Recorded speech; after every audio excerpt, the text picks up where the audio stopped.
Did you ever think you would make it? I feel I'm so close I could taste sweet victory. I know this life meant for me. Yeah, why would you bet on Goliath when we got Bet David? Valuetainment, giving value's contagious. This world of entrepreneurs, we get no value to haters. How they run, homie, look what I become. I'm the one. All right, guys, we're a couple days away from Santa Claus coming to town. Hopefully you're getting ready for it, but, buying the gifts. If you forgot, like some of the family members, the bigger the family you have, the more people you have to remember to get gifts for, right? So that's the challenging part, but there's a lot of stuff going on. We're going to have somebody that's going to call in here today. Maybe at the end of the podcast today, we'll show you the new intro and get some feedback from you guys on the comment section on what you think about the new intro for PBD Podcast for 2025. And we will have, Tom, you're trying to say something. Go ahead. No, I know you want to say something. Tom, say it. Can I make those Christmas sounds? No. I'm going to say something very controversial. Let's stop picking on Tom, guys. Let's direct all the hate. Whoa, boy. Let's Somebody all the hate princess. towards me. Adam's back Towards to me. drinking. I'll carry the load. Tom's a nice. Well, listen, carry one, then take one. See, I'm trying Anyways, to help Tom. guys, episode 523, lots of stories to cover. Quick shout out to Kelly, who was here. Look at this. Look at this. She wrapped the PBD. Wherever you are, Kelly, you're amazing. We love you. Phenomenal job. She's always good at doing these things of going above and beyond. Great job on this thing. I appreciate And a couple you. days ago, the flu was kicking her butt, and she's back. Oh no, she's throwing up right now, but she's- this is the mission. And by the way, she's We need to bring yakking that in the up. We need to garbage. bring that up. Kelly's killing it. For some of you that are watching yesterday's Oliver Stone podcast, and you're like, the sound sucks, rap sucks, everybody, Jake, I unfollow. This is amazing. And then I'm like, guys, this place was in the middle of a hurricane storm, whatever you want to call it. The entire outside. Maybe I should show you because we had something going on here. Okay.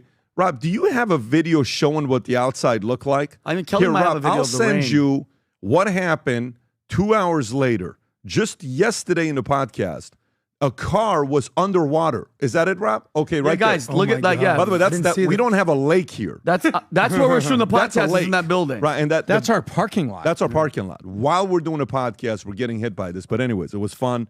A lot of good conversation with Oliver and Sean Stone. It was great. But let's get into some of the stories here that we have. So a couple months ago, I predicted, and I said, guys, I don't know why, now that if Trump wins, this is like the last week of October, first week of November, I said, if he wins, they're going to say the new president of the United States is President Elon Musk. Mm-hmm. And they're going to call him a puppet master, and they're going to do in a cover of a magazine all over the place, and everyone's going to talk. Just this week, we're going to show you a clip of how many different people are saying that. The likes of Adam Kinzinger, Bernie Sanders just yesterday. You're going to hear them do this just to create a wedge between the two of them. The question is, will it work? Next, billionaire Reid Hoffman. He says the odds of Trump's retaliation is greater than 50%. Trump is willing to pardon New York Mayor Adams. He's considering it. He's also considering raising minimum wage. MSNBC Stephanie Ruhl, I really want to talk about this story, says Trump is more accessible than Biden, but jokes, he told her to go F herself, okay, about doing the interview. But at least he picked up. And it's a very good story while she's telling the story. UnitedHealthcare CEO murder suspect Luigi Mangione indicted in New York. And while this is going on, Trump comments on it. I kind of like what he said. Luigi Mangione at the same time has a defense fund that surpassed $100,000. And their stunning poll finds that more young Americans think CEO assassination was acceptable than those who don't. And apparently Hollywood is right now working on 2 documentaries on that. Musk ready to bankroll Farage. Musk is facing conflict with Doge, and Elizabeth Warren said some stuff. We'll give you some thoughts on that. Apparently Musk was worth $400 billion last week. He just got to $500 billion. At this pace, he's going to get to $1 trillion in no time. 14 detained in armed Aurora, Colorado home invasion are likely illegal gang members. We'll talk about that. EPA approves California's plan to ban gas-only cars starting in 2035. Brilliant. I mean, just a smart move by Newsom, obviously being sarcastic here. Biden calls for ban on congressional stock trading, calling out Nancy Pelosi. And apparently he didn't even call Nancy Pelosi to see how she was doing after the surgery or the injury that she had. So we'll talk about that a little bit. AOC got some love from Trump, but not from her party. So her party didn't give her love, but Trump did. And I suggested at AOC yesterday on Twitter, I said, maybe it's time for a trip to Mar-a-Lago. Maybe you got to, take a trip and come visit the guy. Who knows? Oberman, losing his mind still, wrote an article. By the way, we're going to play a game today with Oberman. We did it with Dear Abby a month ago. We're going to have some fun with him today. Yeah. Can we do Here that? we go. And Warm up your fingers. We're going to have some fun with because I sincerely think he needs some attention. Okay? He definitely does. And we're going to have some fun with the guy today. God willing, it'll be something everybody will participate in. Classified mystery drone briefing. Lady asks a question. You have to see this clip. She says, hey, if the drone is nothing, why is the hearing classified and not free to the public? What are you guys hiding? And we have John Ferguson that's going to join us any moment now. And he is the founder and chairman of Saxon Aerospace. He'll be with us here in a minute. While I'm going through this, I'll do what I'm doing here. Then I'll bring up, because it'll be the first story. He's a former vet, bunch of things. He's been to 80 different countries, advised different leaders, including Sudan's president and sovereign council. We'll get to that here in a minute. Stay tuned. But we want to find out what he thinks. He thinks it's something else, but we'll see. PornHub set to block all Floridians from accessing their site on January 1st. I don't know why we got a PTO request to RJ yesterday from Adam for January 1st. So Listen, we haven't granted it yet, but we're considering it. We got a lot of things on I know you got a lot on your your mind. We'll figure that part out. Starbucks Workers Union authorizes potential U.S. strike. Zuckerberg Meta sides with rival Elon Musk in fight to stop AI from becoming for-profit. Some Walmart employees are right now wearing body cameras. Vatican, ready for this one? Vatican, you hear the stats. Tom was sharing it yesterday with us, that the Catholic Church owns the most real estate worldwide, but they're on the brink of bankruptcy due to dramatic decline in donations. Maybe they got to watch Godfather 3. I don't know. Russia says it's developed a cancer vaccine and will give it for free.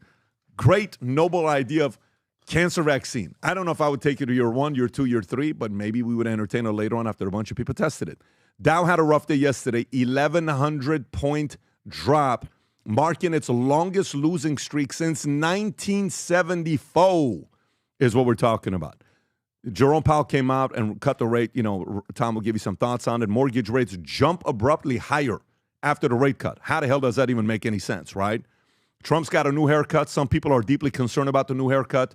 We'll address it. I think it's an edgy haircut. I love it. I like it's an edgy haircut. And then we got a few other stories we'll cover. Bernie Sanders, AOC, CNN, hidden prisoner that is, I haven't seen this clip, but Vinny's telling me when I see it, I will react to it in a very unique way. By the way, Christmas around the corner. We are wearing the sweater. That is the most incredibly comfortable sweater. It hugs you. I love it. I dare you to order 1 and 2 for your family and wear it and say, I don't like it. Okay? I dare you to do it. On the back, if you're proud to say Merry Christmas, this one says Merry Christmas. If the camera can zoom in on Tom, Vinny, or Adam. Adam says Happy Hanukkah, but we're mainly going to focus on Merry Christmas and Happy Holidays. Special order. Okay? It crosses out Happy Holidays. Rob, if you can put the picture up there so people can see it. It says Chappy Instead Hanukkah. it says Merry Christmas. It's out there. And then we have a couple of the Merry Christmas hats that are left. If you can go back to the Merry Christmas hat, Rob, that we have left at the top. Those 2 are still here with scripture in it for some of you guys that want that. And then we have the pajamas. We have a bunch of gear. Future Looks Bright pajamas, Future Looks Bright shirts. And these pants are here matching the sweater that I'm wearing. That's got the Valuetainment logo, Future Looks Bright on the side, and the Future Looks Bright, what do you call this stuff? I'm taking those. What is this thing called? The tassels. Tassel, the waistband tighteners. there's I don't even know the real name name. for it, but Whatever, they're here Adam. as well. These are the softest sweaters I've ever felt in this my is life. I just swear to God. I incredible don't wear wearing sweaters this. in Miami. This is ridiculous. Go place the order today. And the way you get it pre-Christmas is to put shipping that it's shipped out today. You do that. Today is the last day to get it. First 50, a unique Future Looks Bright mug coming your way. By the way, Rob, did you get the picture I sent you with the Santa Claus that was wearing the Merry Christmas hat? Guys, you have to see this. This is, by the way, when you get the gear, post the picture. We're sharing the pictures online as well on the podcast. Post the picture when you wear the gear. It was in the comment section, Rob, that I sent it to you. Got it. If you have it, I can send it to you as well. It's phenomenal. Here's, by the way, for some of you guys that still don't believe in Santa Claus and you've grown up and you you call this thing called logic and common sense. He's real. I don't know if you guys know this or not. Santa? This is Santa. Look at this. Look at the hat he's wearing. Oh, snap. Look at the hat he's wearing. Our boy. Look at that while great he's hat. doing a live somewhere with thousands of people Dude, that's watching. sick. We even ship to North Pole, folks. This is incredible. This is phenomenal, Rob. That's Santa. By the way, that hat is gone. So that one you can't order because that we sold thousands of. That sold out in no time. Everything else, place your orders. If you're proud and comfortable saying Merry Christmas and sporting them when you go to the mall, anywhere during this season, go to vtmerch.com, place your order. Having said that, let's go to the drone that everybody's asking about what it is. Michael B is up there saying, well, I wanted to find out if it's okay for me to get clearance to take my drone up. He tries to take it up. Nope, he's declined. He can't do that. There's a bunch of other people talking about what the possibilities would be. And then here, while they're having a hearing for the drones, a journalist asks a question, and this is what the response was. Go ahead, Rob.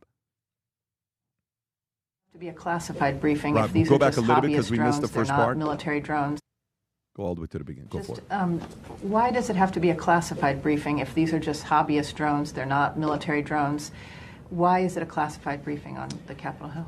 I don't. I'd have to refer you to Congress on that. Again, sharing as much information as we can here. I don't have the briefing in front of me, so I can't tell you specifically, what aspects are classified or not. I can assure you, though, that again, we are sharing as much information as we can based on what we know. Okay, so then the question becomes, do you believe any of it? No. Biden's being asked the question. I don't know if you have that clip or not, Rob. If there's a clip of President Biden being asked what it is, and, you have to listen, guys. So whatever you do, try to listen as closely as possible and raise the audio a little bit. He is next to a plane or a helicopter, so it's a little choppy, literally. But try to see if you can hear what he's saying. Go ahead, Rob.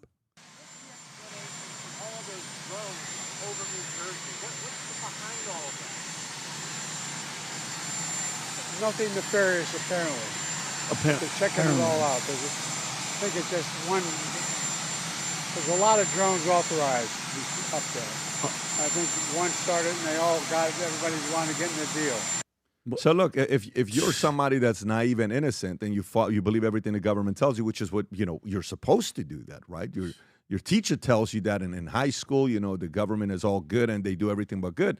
Some people want to question it. They're part of this annoying community called I have questions. I have some curiosity. Is it real? What's going on? Here's John Ferguson. Before I bring him up, I want to properly introduce him. He's a highly accomplished professional with over 25 years of experience spanning aerospace, telecommunication, critical infrastructure, and unmanned systems. And as the founder and chairman of Saxon Aerospace, based in Kansas, he's developed innovative technologies like unmanned aerial vehicles and other things. Former vet, Marine. He did recon operations during Desert Storm, followed by deep sea diving, and additionally spanning global work to 80-plus countries, working on fiber optic cables and many other things. So he's got a different perspective that he's given here. John, first of all, thank you for your service and thank you for joining us. Thank you. It's an absolute honor to be here with you, gentlemen. I love your show. This is fantastic. So thank you. Anytime. Well, listen, when Joe tweets out your video and he says, this is the realest guy, this is the first thing that I see that I actually believe. And then all of a sudden, hundreds of millions of views, everybody's watching your answer. If you don't mind, maybe taking a minute for some of the audience hasn't seen, give your idea of what you said in the video, and then maybe we'll have some follow-up questions. Well, thank you. I stand by everything that I say or that I had said on that video. I was just doing the math. I've sat in my office and I've been monitoring this whole drone issue, and I've heard some, amazing theories on this drone phenomenon. And then I'm hearing our elected officials saying that this is Iran coming from a mothership, coming out of the ocean. This is Chinese operatives flying Chinese drones. And I just thought, oh my God. Like if our foreign policy isn't screwed up enough right now, the last thing we need to do is go pissing off, two of our largest adversaries. So I just thought, why don't I just do a technical breakdown of how drones operate so people in the world could just understand a little bit more about how drones operate so they can start to make their own assessment. and not take my word for it as to what is out there, but really just do your own assessment on the drones with the knowledge that I have given you, right? So again, my belief, and this, and I can't get too deep into the details, but what I said about them potentially, looking for some type of, radioactive material or gas leak or something along those lines, I stand by that. I stand by that firmly. How many did you say were missing? Did you say a couple nuclear warheads from Ukraine? Warheads were missing? And so everybody tends to get this wrong from based on what I said. And I just emailed you guys I emailed your producer Tony some documents that shows the claims that I'm saying. But back in the 80s, when Reagan was dismantling the nuclear arms program, there were 132 nuclear warheads that came up missing. They have since recovered several of them. There are a few out there. And, everyone that knows me, I have a large footprint around the world. I have a very huge network, and I do have a small political footprint, meaning I do communicate with some elected officials, and I don't want to overplay that.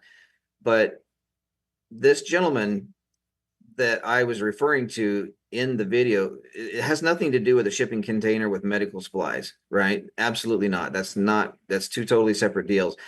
But this gentleman was in the very same room with that particular warhead, and I can't give out any more details, but he saw it. It was there. It was right in front of him, right? So he came back and he was trying to raise awareness to the United States, and he really didn't get any response from our elected officials. And this has been a multi-year investigation. What is the level of credibility of this individual? We don't need 100%. names. Oh, so by the way, is this 100%. Somebody we would know or we wouldn't know? No. Okay, but this is somebody that the people that are in that space have a very high level of respect for, that when he says something, they listen. He communicates with leaders in Europe. He communicates with leaders in Europe. Got it. Okay. And you don't communicate with leaders in Europe if you're not credible. And he shared with you that he saw what it was. So are you speculating that they're looking for something that may be out there in the greater Jersey and New York area? Well, I will answer that question very directly. But this gentleman came back to me and he's like, look, I know you have a large network and I know you have some, contacts of elected officials, can you help me raise awareness? And I said, sure. I made some phone calls and I didn't get anywhere either. Right. So his concern was that was coming over here to the United States. Right. So when I see these drones flying at night, as I had stated in the video, there's really no reason for a drone to be flying at night because you can't see anything with a standard camera, right? Sure. Now, we do have great thermal optics and you can see very well at night, but your resolution just isn't going to be the same.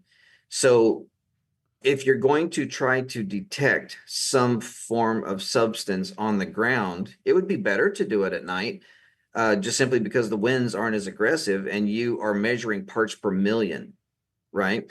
So that's what I was just doing the math. I was just showing people that I don't know what they're looking for. I don't know if they're looking for a radioactive material. I said that in the video. Yeah. What I'm saying is that what they're looking for has to be pretty damned important, because if you look at the cost of the hysteria and the financial cost of operating these unmanned systems versus the cost of something that could happen, what could happen could outweigh the cost of hysteria. And these are decisions that our federal government had to make. So, John, let me ask you this. So while you go and your video all of a sudden pops, when that happens, you're going to be swamped with emails, text messages, people who know you and say, hey, John, oh, my God, I saw this. But you're also going to get a few weird phone calls, right? You're going to get a few weird text messages and people that are going to say, John, that's actually not what it is. It's actually this. It's actually that. Did you get any credible phone calls from credible people that disagreed with you and said, John, what's actually going on is this. I know what's going on, and it's XYZ because I got a friend there. Did you get any calls from people that disagreed with you and said, you're wrong, that's not what it is? I did not get any phone calls. I've had messages. Of course, I'm just a small drone company, and now all of a sudden I'm in the face, I guess, of this New Jersey drone phenomenon, right? So, I think the United States, I think the world was just looking for some type of really educated assessment of what's happening. But after I did that and it went viral, I communicated with law enforcement to just say, hey, look, this is what I did. And they're like, yeah, you're good. You just said what your opinion was and your theory, and all's well, right? But, there are a lot of people out there who are just not nice. And, that's the devolution of humanity, is the fact that you can't disagree with somebody and be nice about it, right? But no, I haven't had any phone calls, but yes, there are a lot of videos out there. Yeah, you're everywhere. You're literally everywhere. Tom, did you have a question for John? Yep. Well, John, thank you for giving an opinion. Thank you for synthesizing your thoughts as an informed person, especially on drone technology. I want to ask you something that maybe you have some visibility to. So I did a bunch of reading, and the old warheads, even the ones that aren't found, the ones that are plutonium-based, which was most of them, apparently that requires a lot of maintenance. Like, you have to maintain. So when we hear billions of dollars of government to maintain the nuclear arsenal, my understanding is like every 8 to 12 years, with an average of like 9 to 11, the warhead has to be serviced, because the plutonium that's highly processed to get the full nuclear yield out of the bomb, it has to be maintained, and even the fuel load has to be replaced. And it was that Ukraine, like Jane's, Jane's on the defense experts, Jane's publications, even they talked about that apparently Ukraine didn't have the technology to take care of all these. And so during the disarmament of the previous generation of nukes, that was the frontier nukes that Russia was putting out there, not their first technology, but their second,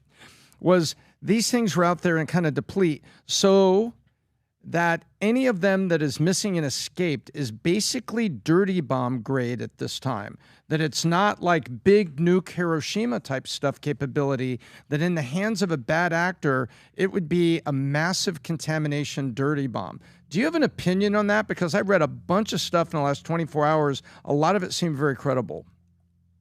Yeah. And, the one thing that I would like to say is that I am under no circumstance any type of a nuclear expert. I'll tell you guys a really quick story. I used to pilot submersible vehicles, and I did a job several years ago where we were putting wind farms in off the coast of Germany, and all of these old World War II munitions kept exploding. And so we would take our submersibles and we would fly down to the bomb sitting on the bottom of the ocean and plant a charge next to it and blow up the munitions. And it made a hell of a explosion when we detonated those. So even since the 1940s, those things still had some punch to them. So again, not being a nuclear expert, I would say that, it would be my summation that they would have some type of a radioactive or dirty bomb, level impact on the United States, but who would want to take that chance, right? So, but yeah, I would agree. And I have heard that, the triggers only last for so long and all this other stuff. And the ones that are actually missing, we don't know who has them. Nobody in the world knows who has them. So we don't know if they have the technology to service them or not.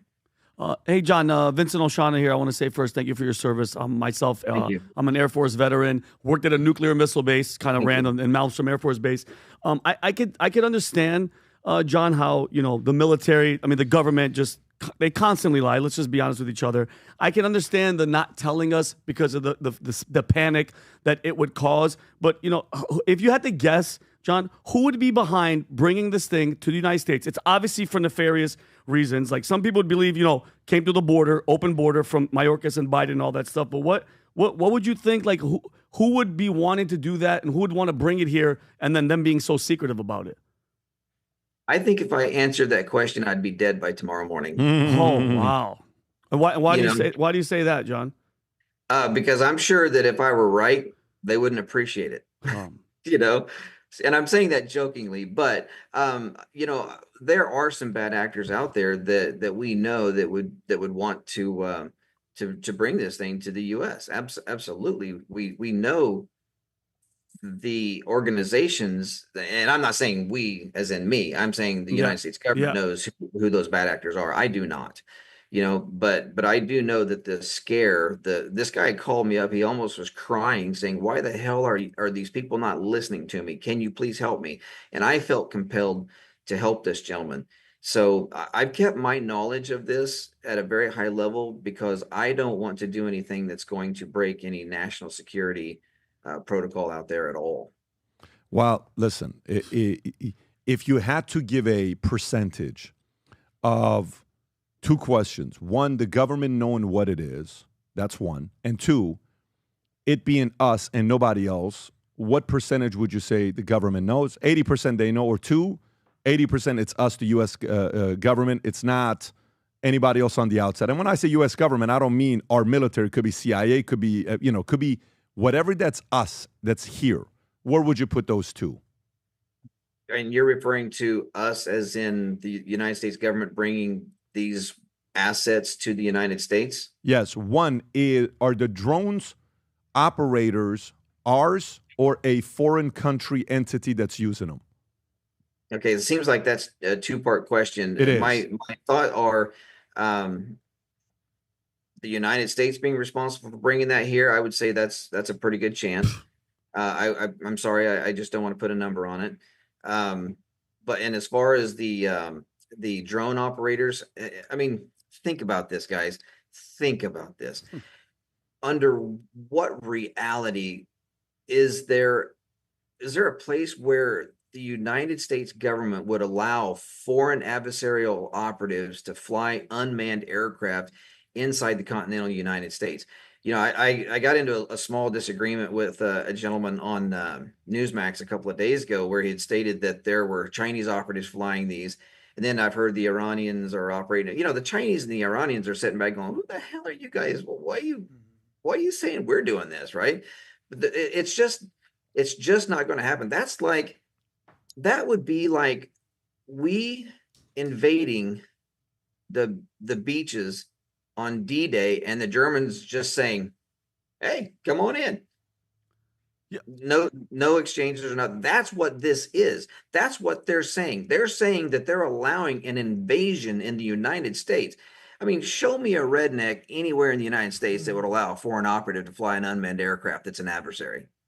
It ain't going to happen, right? So under no circumstance do I believe that these are foreign operatives flying unmanned aircraft. I stick by what I said. I'm telling you that I believe 100% that our administration knows about it, they're involved, and they just don't want to tell you. Because if you think about the cost of hysteria that it's causing, that doesn't outweigh the cost of what would happen if something potentially catastrophic were to happen, right? You got to think about that, right? So, and then what administration in any country around the world would say, well, hey guys, there was some nuclear, warheads missing back in the 80s. We think one's on its way here, so we're going to look for them with these drones, but don't worry about the drones. It's not a big deal. Just look the other way. Yeah, exactly. Nobody's going to say that. And so when they come out and tell the American people, they tell the world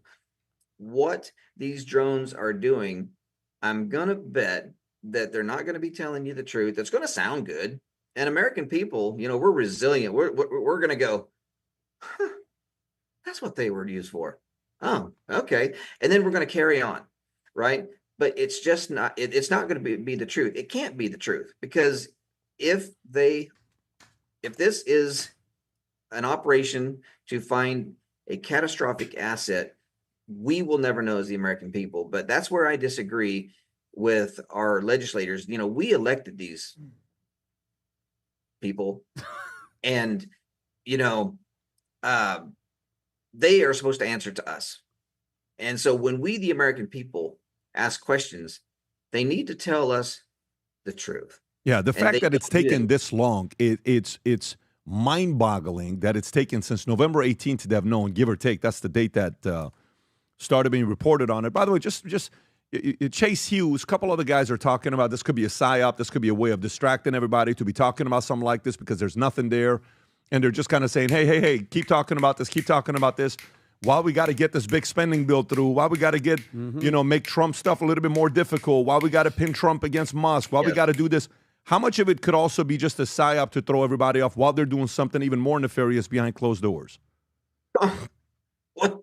100%. Okay. Now you're saying percentages. There we I go. got you to say percentages. Yeah, good. Okay. I'll go on record saying that. You don't want to give yourself an out, maybe 99.9%. No, stay there, John. You're at Stay there. 100. No, I'm rock solid. I'm right there. This guy ain't wavering right now. This guy ain't playing. I'm with it.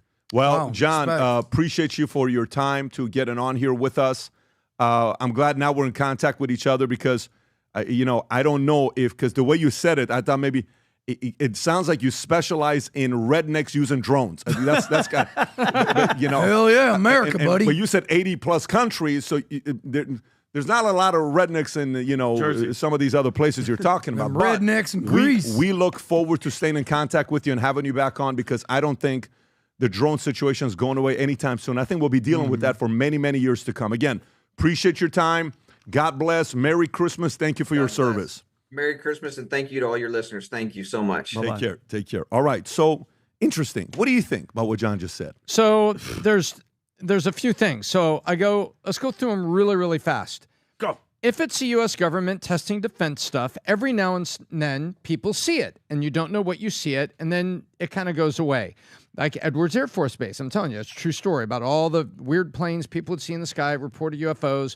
Test is over, and they go back to their hangar. Okay, number one, is it a test? Number two, are they really looking for something?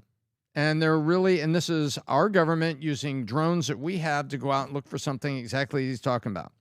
Number three, it's a Chinese weather balloon on steroids, but we're not doing anything about it, and we're trying to talk to them about it, and we're not getting anywhere, but they don't want to panic because so there's never been a shot fired. Just remember, the Chinese weather balloon, if you think about it, Pat, that was, I was reading, the first shot fired in anger at a foreign adversary over the 48 U.S. in modern history. Mm-hmm. This goes, because remember, the British sailed up and burned down the White House once, but this is modern times, right? So if you're shooting things down over the East Coast, you're basically admitting to the American people that a foreign adversary can get across the two biggest natural barriers that any country in the world has, the Pacific Ocean and the Atlantic Ocean. You think about that, right? Mm-hmm. And so second is, if it's really a foreign actor and they're trying to negotiate and they're trying to figure this out, and they don't want to shoot it down because you're basically having like hot engagement over New York and New Jersey. Mm-hmm. That's going to make people a little bit squidgy, right? Mm-hmm. So that's the third choice. So I think military test, why would you go this long and risk this hysteria? I agree with this guy. Then you've got, we're doing it because we're trying to figure something out. We just don't want to talk about it. And then third, it is a foreign adversary. It's a Chinese spy balloon on steroids. And we don't want to get in a hot conduct shooting down mosquitoes over the Eastern Seaboard. Yeah, but Tom, it comes back to, do you trust them? Like, with all the facts, and I know we talk about 100%, 80%. Do I trust the government? I don't. In my heart, like, you ever get the vibe of people? Well, we're down at 17%, right? Yeah, thank you. I don't trust anything that they're saying. The government. By the way, I had secret clearance in the military. These guys, they're not stupid. The stuff that they know the Pentagon doesn't know and they won't answer, Tom. That's where we lose as people trust. And then going back, it's like, so what's the deal? Is there if there's something on this soil, Tom, that and I always go back to Alejandro Mayorkas, they left an open border, which is a turnstile for all negative stuff. Fentanyl, there's 500,000 kids missing. And then you have, the illegal votes. And now you have, there's a potential nuke, Tom. And I feel, this is Vincent Oshana's feeling, that anything to disrupt what Trump is coming in to do with anything. Because if they all of a sudden go, hey, guys, you know what? There's a leak of a plutonium something because it came in and now everything else flips up. Because Tom, once that happens, it's over. There's no coming back from a tactical nuke going off, God forbid, okay? God forbid something like that, or a leak of that type of material in the United States. It's over. Well, there's a lot of people that argue that the dirty bomb is more of a problem than a full nuclear payload. And why is that? Well, because of the way it can contaminate Everything, the water.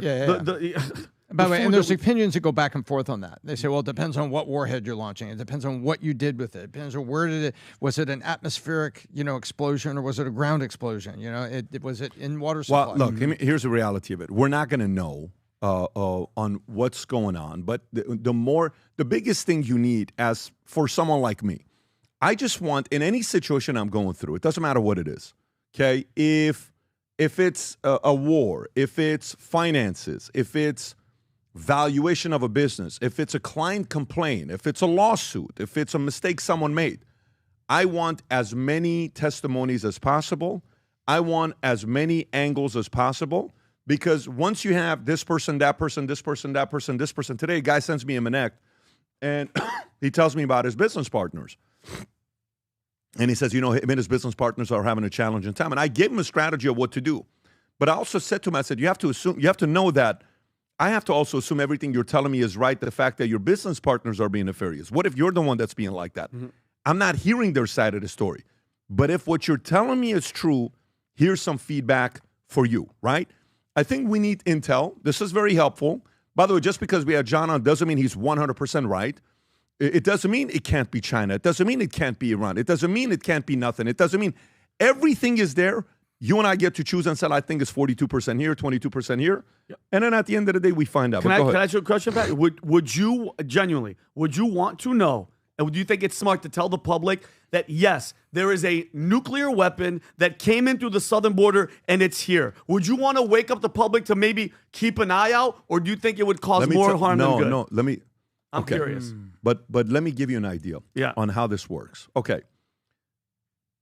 If something's going on with our family and it's a real issue, I think you know what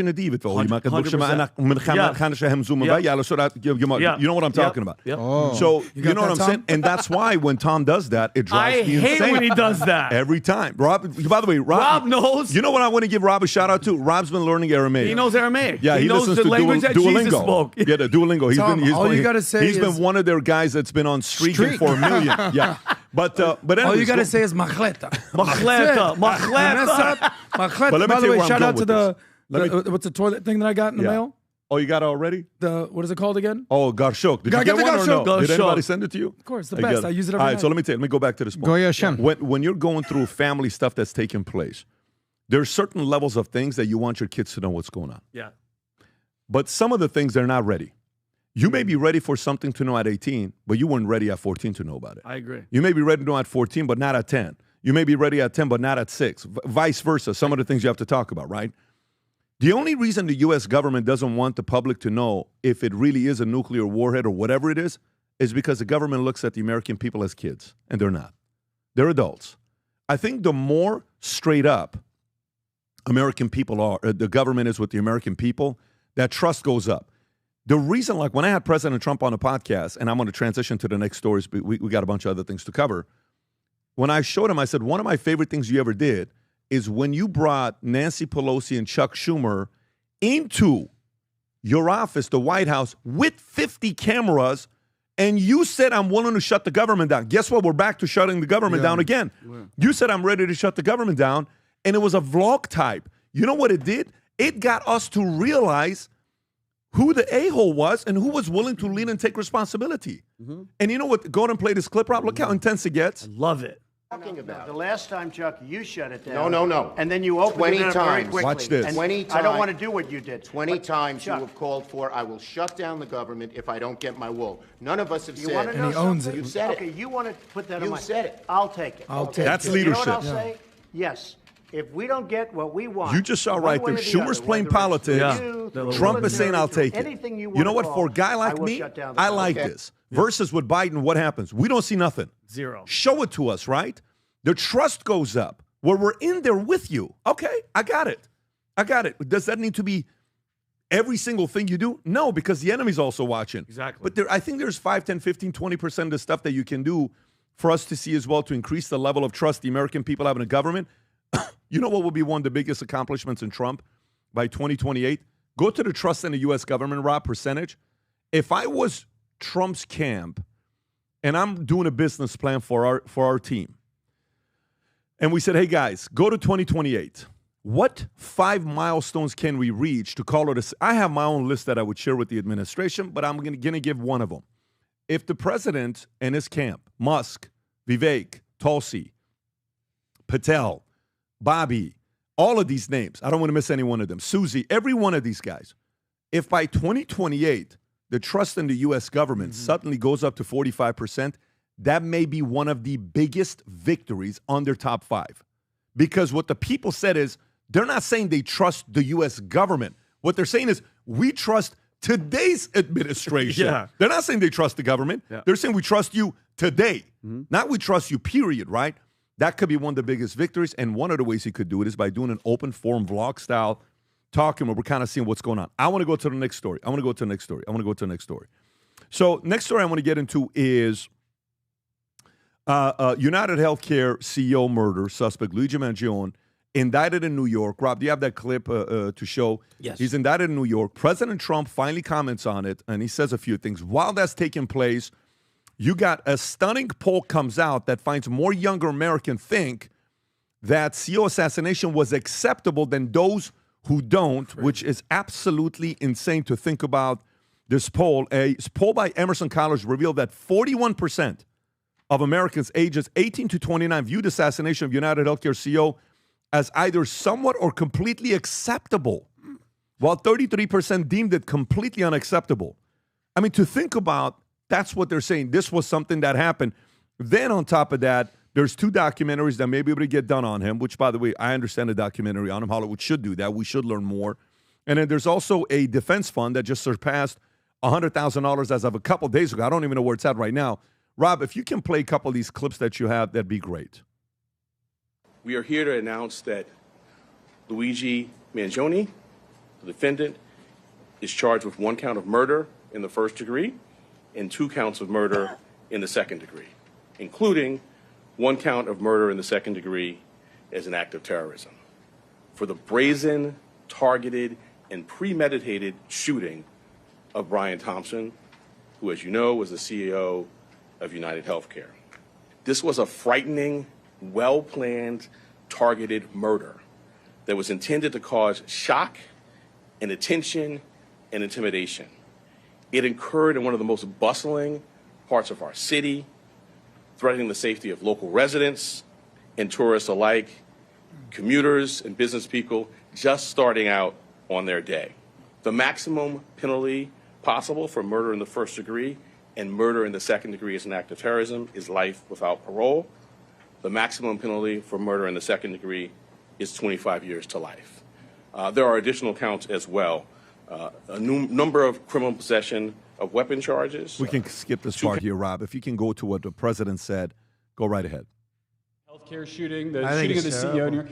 Can you give us your thoughts about that? And what do you make of the reaction around the suspected shooter? Does that tell you anything about how people I think about it's a terrible thing. I think it's really terrible that some people seem to admire him, like him. And I was happy to see that it wasn't specific to this gentleman that was killed. It's just an overall sickness as opposed to a specific sickness. That was a terrible thing. It was cold-blooded, just a cold-blooded, horrible killing. And how people can like this guy is, that's a sickness, actually. That's really very bad, especially the way it was done. It was so bad, right in the back. And very bad, thing like that, you can't believe that some people, and maybe it's fake news, I don't know. It's hard to believe that that can even be thought of, but it seems that there's a certain appetite for him. I don't get it. Yeah. And don't forget, this is speaking from somebody who was literally shot. Yeah, exactly. That wanted to kill him. This is very so dangerous. This is close to home for him. It's a very dangerous place to go to, guys. It's dangerous, Pat. And mind you, these are Democrat leftists that are using this opportunity to celebrate gun violence. Do you guys understand how hypocritical they are? And they're getting tattoos. Have you seen this? They're getting tattoos of him getting shot and saying deny, defend, and depose. There's one on the arms. First of all, I got to tell you, I can't even tell what that is. That's a horrible tattoo. Horrible. She should get a refund. I can't. What that looks like? Honestly, zoom in a little bit. Is it backwards? It looks like a guy is going fishing, and that's a lake with water on the bottom. And the guy's walking on water. Yeah. Rob, is there a video? Rob, I think it's an Instagram video, isn't it? Yeah, go on the link, Rob. No, the link right here. And look, it's her getting this. She's getting this. And then look at this girl. Watch this. Look at that. You can lower the music. Look at this. She got that on her arm. Look at the mask. And then these girls are getting him. Like, what kind of sick human being are you? She needs to shave is what she needs to do. Like Jake said, look at all the real estate she has on that. You're going to do something like this, like warn us in advance. But I these are a bunch of people getting tattoos of this guy. Okay. Well, I'm not, listen, people will do a lot of weird things. Nowadays, tattoos have a different kind of a story and different meaning. But to me, Tony Robbins was here 2 days ago? Yesterday. Was it yesterday or 2 days ago? Oh, was it? He was here 2 days ago. We did a 2.5-hour podcast. It was supposed to be, short podcast turned into 2 hours and 15 minutes. Great conversation. I asked him about this. And you know how long it took him for him? Rob, what would you say? You watched it. What was his reaction to Luigi Mangione? Great analysis, great breakdown of him, and he gave it right away. Like there was zero hesitation at all. Right away was able to explain exactly the mentality behind what he thinks the mentality behind the shooter was and what led to the actions that happened. Would you say he was did he look at it as, well, you don't know what he's going through, poor guy and all this stuff? Or was it like, no, this guy's a guy that grew up spoiled, family was rich, hates the capitalism, all this other stuff? The latter. The latter, mm-hmm. Yeah. It was interesting that he went there like this. Tom, your thoughts when you're seeing this right now and what the president said and what the hearing said. What would you say about this? So I'm going to echo something that I said 3 podcasts ago. The liberals think capitalists and conservatives are evil, and it is acceptable for them and even laudable when one is killed or they die or have hardship. Whereas conservatives, especially faith-based conservatives, merely believe that the liberals are wrong and need, through reasoning, even if they're volatile and they're militant, that need to come to understand truth and understand what's right. That's the difference. And you have now lived, going back into the Obama administration, this division of America for political and election purposes, this continual fueling and fostering of this hatred and vitriol, and it's come down. I said, you correctly pointed out, Pat, said, Tom, back up a little bit. I really want to know about the 90 days prior because it's like this open period. I'm with you on that. And I was not throwing Penn over the waterfall as the cause. But I was saying something happened to him at Penn. There was a step that was taken. It was a different guy that graduated Penn, then gave that valedictorian speech, talked about the disabled classmate and talked about the classmate that didn't speak English when he started. Very reasoned. And there was a little step that was taken. And then he sits in San Francisco for a while. Then he goes to Hawaii for a while. And then is back. And then what happened those 90 days? All we can say is we know there is a progression, and what is surrounding him is this liberal and this angry vitriol where they think that this violence is acceptable. And if you think I'm wrong, go look at the poll. 41% of Americans age 18 to 29 at the Emerson College poll, which was, and by the way, they weren't very accurate during the election, and I hope to God they're not accurate here, because I hope it's really not. 41% of people that have emerged in career, 18 to 29, that deem it, somewhat or completely acceptable. And praise God for the 33% of the people in that age group that said this is completely unacceptable. But you look at Taylor Lorenz, and you look at her little smirk, and you look at how she reacted, and you look at what she said. She used the word joy, and Pierce Morgan, God bless him, called her ass out. But that's what I think is happening. This guy, something happened those 90 days, but it was the culmination. But it was the culmination of little steps that had been taken since the man that gave the valedictorian speech at his high school and did not sound like this. Well, Vinny touched on this, and I'll just sort of finish it off. The selective outrage versus the selective celebration from the left is it's kind of disgusting. So a psychopath walks into a Wisconsin high school, 15-year-old, kills people with gun violence. They're calling for taking away guns, the Second Amendment.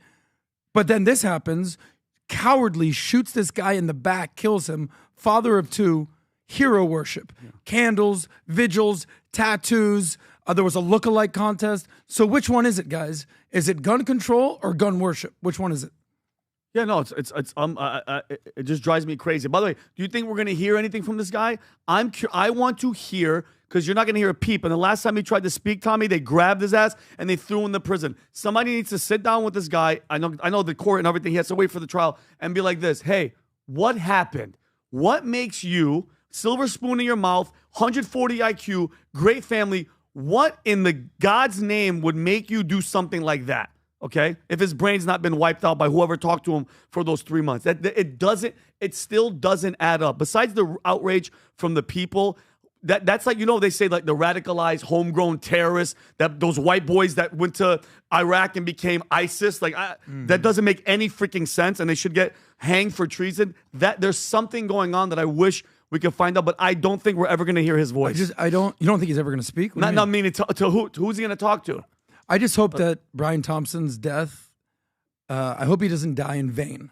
I hope something good can come from this. I hope something that helps America and our broken healthcare system, or our healthcare system that is definitely in need of... Desperately. Yes, right? I hope his death can help America move forward with a better healthcare system. Yeah, the business model. It's the business model. We have a neighbor that their health insurance program, you know how it works, the insurance that they have. They pay you if you take care of your body more and have fewer visits. Oh, really? You understand what just happened? Great. So let's just say your premium is $1,000 a month. Okay. But if you take care of your body, you lose weight, you're in shape, you're doing your physical, things are going better, triglycerides, everything's getting lower, and you have fewer need for the health insurance, they actually lower your premium. That's great. Wow. So they reward you for not needing to go to the doctor. Because they know that you're investing in yourself. Exactly. So our business model for hospitals sucks. So, a lot of these companies, the other day I had an executive from a major $250 billion company over at our house. And Tom, you know who I'm talking about. I texted you about her because her CEO, the son, you know what I'm talking about. We're an investor in one of the companies. And she was over at the house. And she said, hey, we used to be this and da-da-da-da-da. We're now working from home. I said, really? Yeah. I said, okay. And so who works out of the office? Honestly, nobody now. I said, what percentage? Less than 10%. Wow. I said, and I look at her husband. What does he do? Says, we're actually at a company where we work from home. And we work from the office. And I love it. So it's funny. The wife worked from home. The other, boom. But she's always on the road because she's always selling. So she's on the road 6-7 months out of the year. So wow. That comes at a price, which that's what wholesaler salespeople do. You're always living in a hotel, okay? And typically when we have a soccer match, she's never there. He's there. She's normally at her daughter stuff, but he's normally there, okay? Great. I enjoy talking to her the most that night, just learning about the story. I said, so what are you guys doing with all the real estate assets you guys have? We're selling them off. Really? One by one. She gave me some number. I don't know what the number was. We've sold over 50% of our real estate assets that we've had because we're not renting it anymore. You know what happens when you have so many different hospitals? You have to use it. But what if the incentive program changed? What if it changed? What if it's, hey, we're going to give you this if your body is this? What if somebody right now that's listening, they're 300 pounds, eating cheesecake pizza, all this stuff, what if all of a sudden, hey, if your body weight is this and you go do this and you do this physical, your cost of insurance goes this and da-da-da-da-da. Now people have an incentive to do what? Be in shape. Yep. Military, like you run a certain amount of minutes for 2 miles. Yeah, I think. What if something like that is tied as an incentive program for me to be in shape? Right? A insurance carrier did this program one time called Vitality. Yeah, I was just going to bring that up. Yeah. It was JH, right? Okay. John Hancock. Yeah. And anyways, you're right. I hope it goes that direction. But the hero-making machine right now, where they're talking about this guy being a hero, I've been talking about the fact that the hero-making machine problem in America is horrible, and we got to fix it. And this is an example of it. Rob, all of a sudden, the last, I want to say, week, about 2 months ago on the podcast, and I'll show you the clip here in a minute, I was being asked, everywhere I'm going, I'm being asked, what do you think about this? What do you think about this? Can you give us our analysis? And, I said the biggest thing you have to worry about between now and November 5th, Trump is enemy of the state number one. November 6th, it will be Elon Musk 1, Vance 2, then it's Trump. And they said, why? I said, because Musk is going to be around for a while, and Trump is a one-term president. Once he's in, he's in. And then Elon's going to be around a lot for many years. J.D. Vance's going to be a 2-term president, so he's going to be the enemy. I said, but they're going to try to divide. I said, I predicted what I said. I said, they're going to call who the president?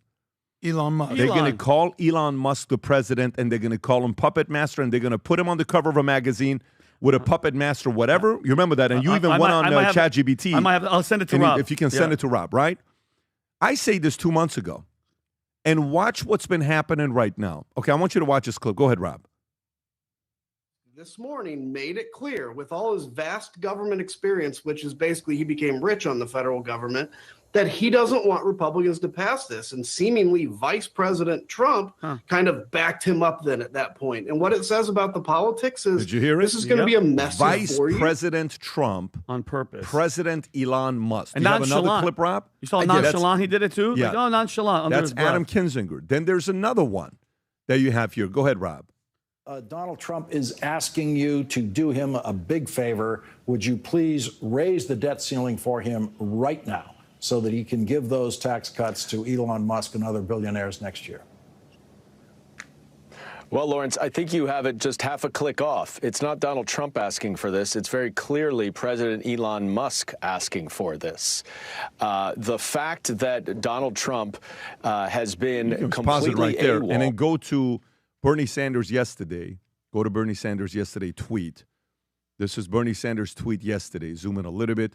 Democrats and Republicans spent months negotiating a bipartisan agreement to fund our program. The richest man on earth, President Elon Musk, doesn't like it. Well, Republicans kiss the ring. Billionaires must not be allowed to run our government, right? This is taking place. Did you send something? I sent it to Rob. And mind you, this is months. This is a month and a half, almost 2 months ago. We're sitting there, and you brought it up, and I just went to ChatGPT and I put it in, and this is what we were talking about. Oh, this is coming soon. That's coming very soon. And notice how they're saying it under their breath.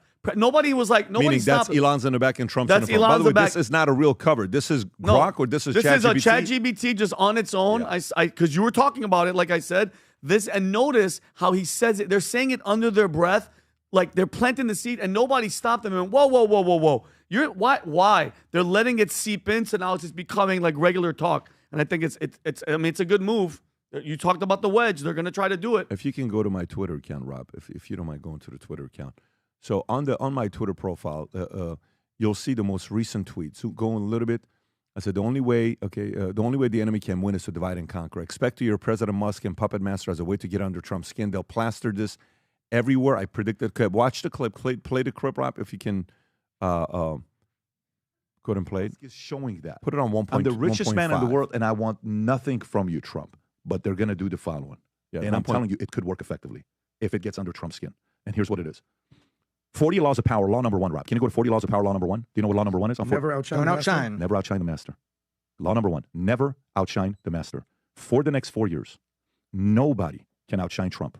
And I mean nobody. If anything happens and credit is given and they spin it, this is how they do it. You ready?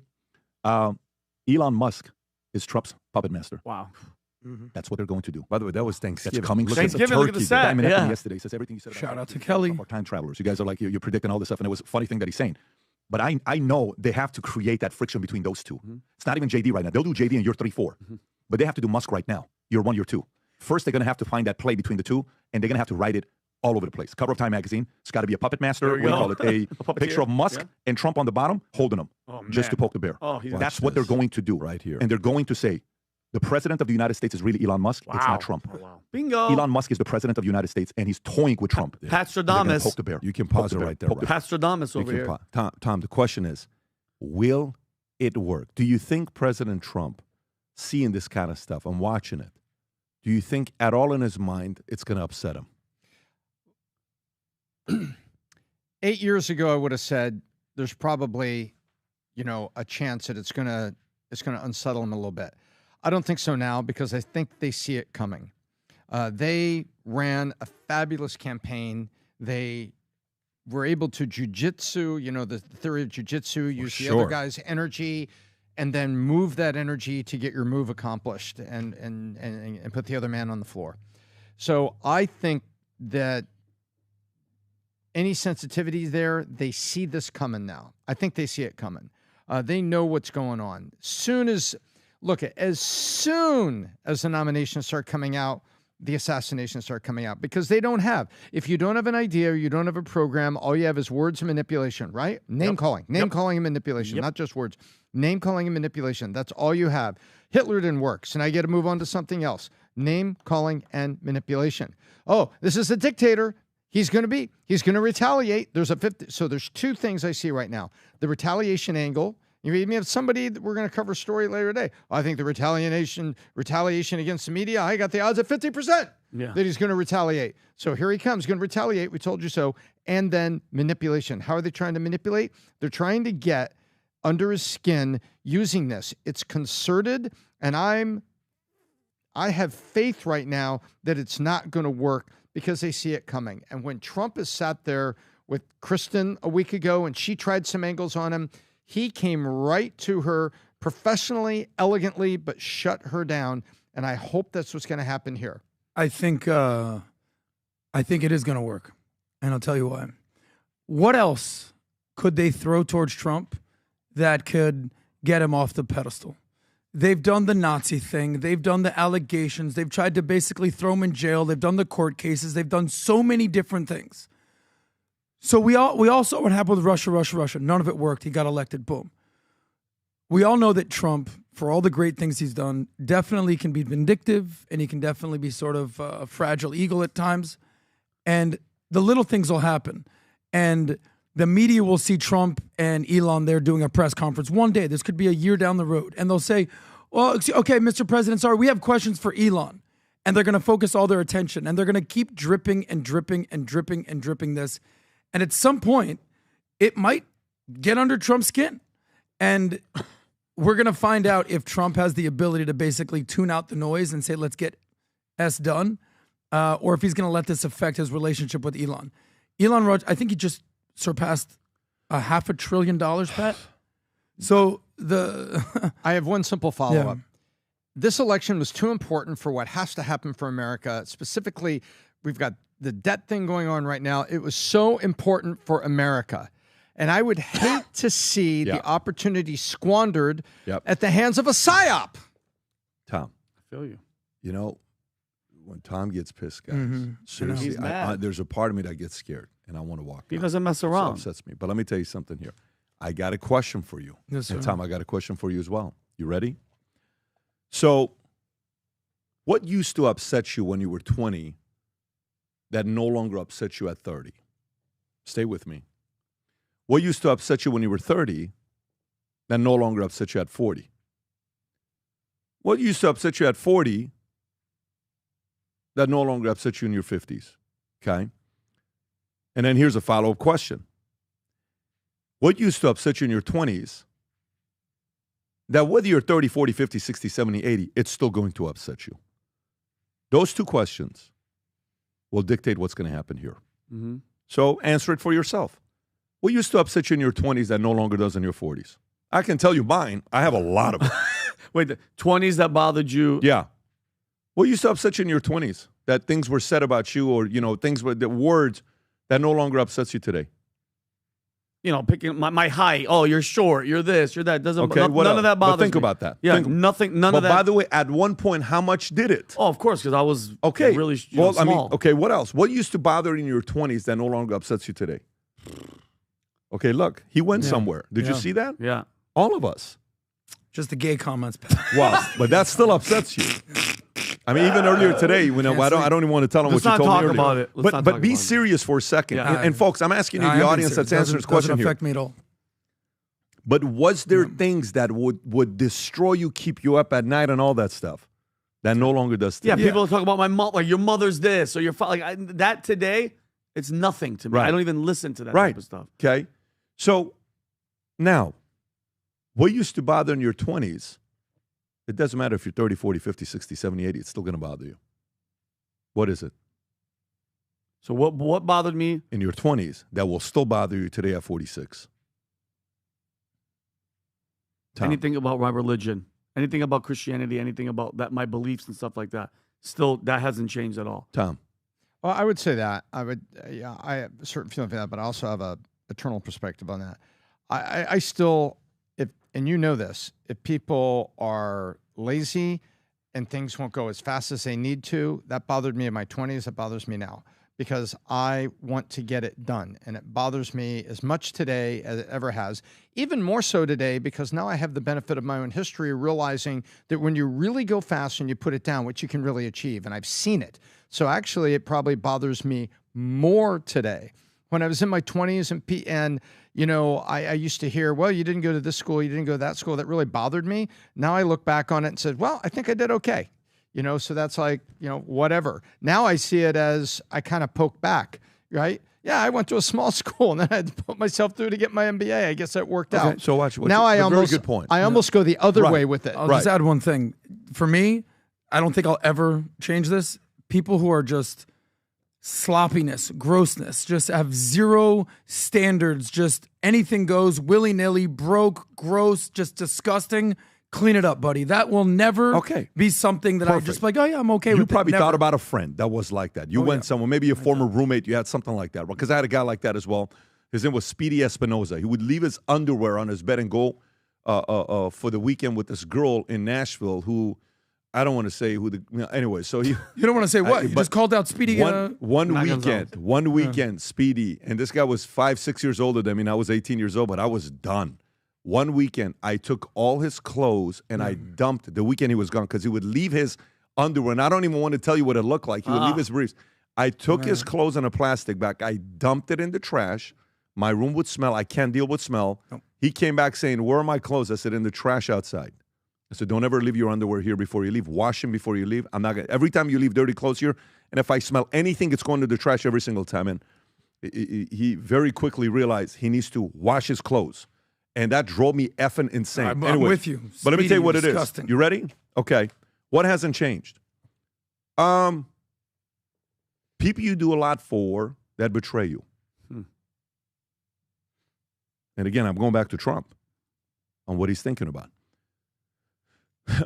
What else? Stuff with my dad. It's just, you just don't do it. Anything with my dad, family. Don't go there. He's a very good man, okay? Faith, God, values, principle, America, very protective of that. It's very important. Betrayal, it's always going to be there. Betrayal's always going to be there because I'm always going to do more for you than you're going to do for me. Lack of gratitude will always be unattractive. I had a call yesterday. A guy comes to my office, brings me the nicest painting. And he says, well, you know, you're such and such. We just fired a couple people recently. He says, and one of the guys that we fired, you were there. You were in the building. We brought security. We're like, hey, this is your last day. You're getting fired. Oh, no way. Shell shock, boom. He says, yeah, he called me and told me that he quit. I said, he told you he quit? Yeah, wow. Really? He says, I told him, I said, you're an idiot. This guy introduced you to all these different people. You quit? Huh. So then I sent a message. Are you telling people? So why I'm telling them this? Interesting. That's permanent. Mm-hmm. Because when Tom and I were working together, and over the years, Gerard used to be on a podcast. He sent me the nicest message the other day. Guess what? When things were happening 2 years ago, 3 years ago, we never said anything about him. So I like him till today. Mm-hmm. I think he's a talent. You know what his Instagram profile says? Fired from PBD podcast. Oh, does it really? Yeah, funny as hell, right? But you know what it is? Here's what it is. I will forever remember how you value the relationship. Mm-hmm. Permanent. We'll remember. Mm-hmm. It's always going to be here. You publicly undermined everything that happened, no problem. I don't think it'll happen here because I don't think, you see, neither one of the men made the other man. So Trump didn't make Musk. And Musk didn't make Trump. Huh. So, you know, when it's like that, it's not like Trump is, you know, Musk wears Trump's gear. Yeah, exactly. He wears the Make America Great Again gear. Dark MAGA. Yeah. You know, and it's like just puts it on. And guess what? Great. Good for you. And so he's given that respect to him. Musk is coming over here to Mar-a-Lago all the time. Of course, there's motives on both sides and there's incentives on both sides. That's very important. The biggest factor internally is, I think, the person that controls if Trump gets upset about this or not here, believe it or not, is actually not Trump. Guy sends me a message, another guy, we love this guy. He was with us for 3 years, and he quit. He didn't get fired. He actually quit. He came to me and said, Pat, today's my last day, I quit. I'm like, oh, wow. When you're in business for 25 years, you're going to get spooked sometimes, and you're going to do the firing, right? Both 50-50. And that decision takes place. And I said, so do you have any final thoughts? Because we're done. I mean, you already made your decision. I wish you nothing but the best. Great. Boom. Do your thing. Fantastic. He says, what do I do with this relationship long term? I said, I don't dictate what direction this relationship goes long term. You do. I'm going to continue to grow. You dictate where we go long term. Okay? And guess what? Been very respectful, all the stuff that we're doing. In this relationship with Trump and Elon controls what happens, not Trump. Elon has to be the first to jump out and defend Trump. Elon has to jump out and call these people out. Elon has to go out after these guys and be the flag carrier, because in this role, Elon is the flag carrier. Trump put his life on the line and took the heat debating when nobody believed in him for the whole 4 years after 2020, where everybody wrote him out and they're like, this guy's done with. He went through those DOJ. He went to court. He went and did all that stuff. He traveled to New York and mugshot and embarrassing and family and wife's drawer. He went through those humiliating moments. Nobody's above this guy. So that's why I'm saying, and the reason why I don't think it'll happen, because I think Elon understands this dynamic. Because Elon has a lot of people that he changed their lives as well. They owe Elon the favor, not the other way around. Many people don't understand this, and the reason why they don't understand is because they think life is only 1 year. And only think about, well, I got the other guy to give me $20,000 because I'm doing business right now. Patrick will never find that. We find out everything. And then guess what happens long term? You sacrifice you don't think your kids are going to need that phone call in 10 years or 20 years or 30 years? You just did it for this one reason? Man, you're short-term thinking. Elon's not short-term thinking.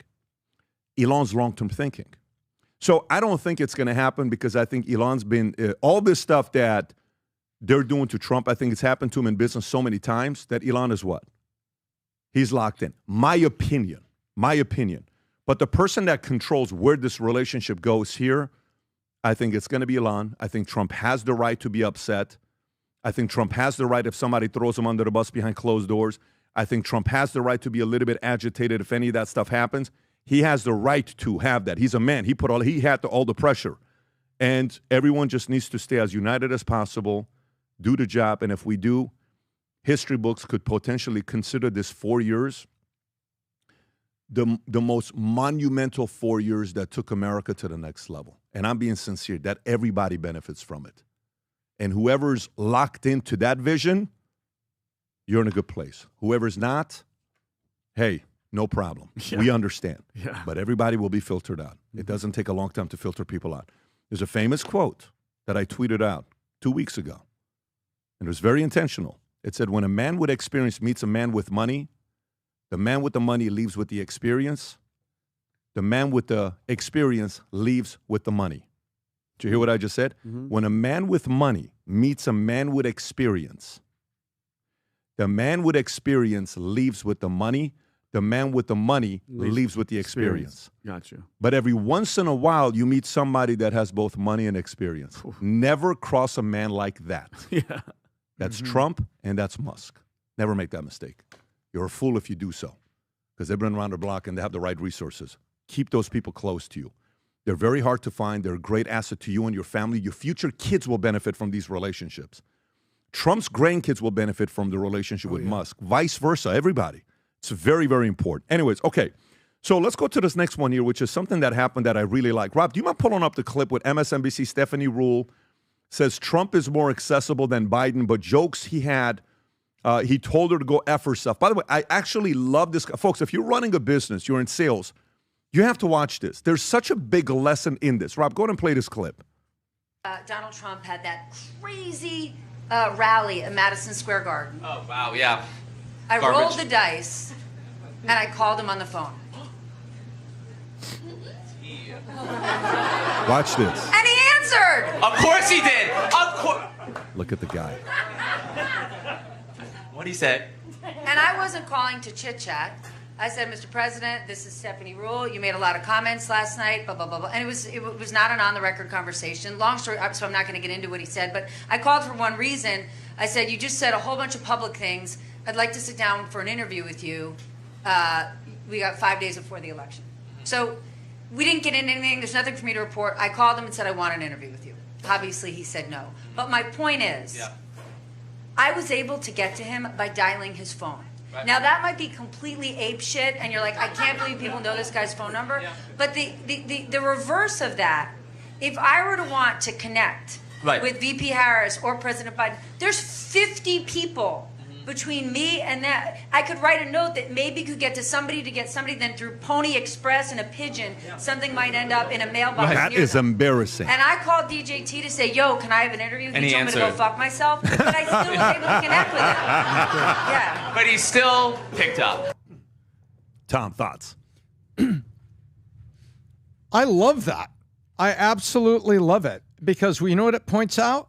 That we've been living in a stage show, and the directors and the producers didn't want the media to really talk to the actors.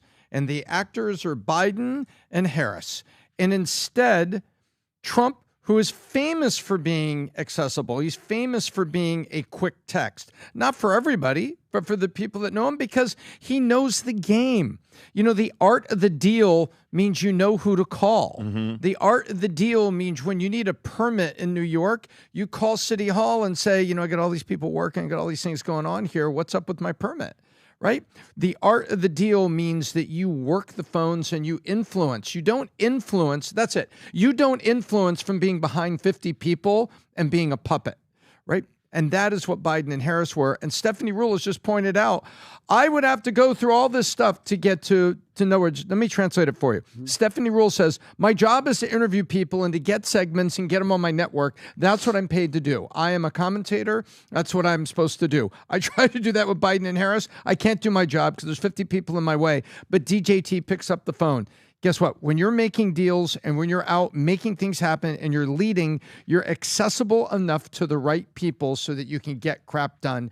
And we have just seen Biden and Harris are puppets behind the stage and the directors and producers. Yep. That's what we had. I think there's even a bigger story here. So it's sort of a metaphor for the difference between Trump and someone like Kamala or Biden or a capitalist versus a socialist. Trump...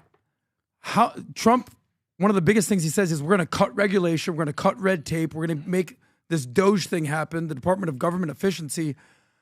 You know, Bill Maher talks about how to build a shed in the back of his house, you've been to the back of his house, or to build a toilet in California, it would cost $5 million by the time you go through regulation, by the time some palms get greased, by the time that you go through all this regulation and red tape, how much more it costs versus just picking up the phone, calling somebody and getting through. So there's a bigger message here.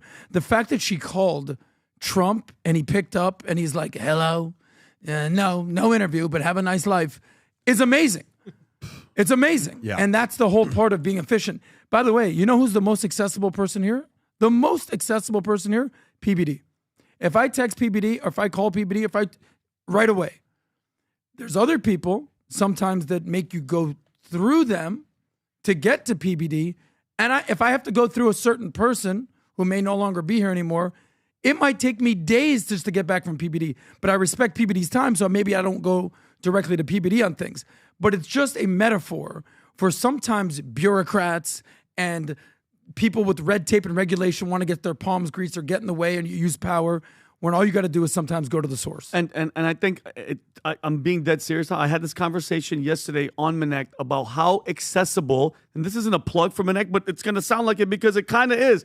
You can, if these people get a phone number, they can get to the president.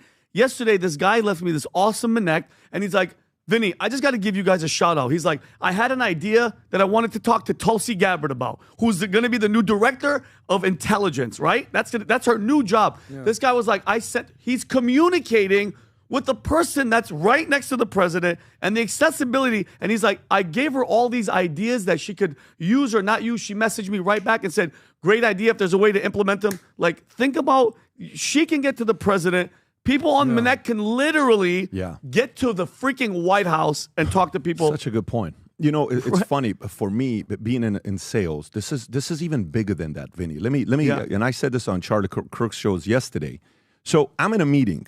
We're in Diamond Bar, and these two guys are debating on stage on what's important. One guy, who's this macho, arrogant, cocky guy, says never pick up the phone call of your guys and wait 24 hours, because if you do, it makes them think you're not busy. If you answer it a day later, you're training them to think you're so busy that they also work so hard, because they'll say, oh my God, such and such is so busy. So never be accessible, right? This is what the guy's saying.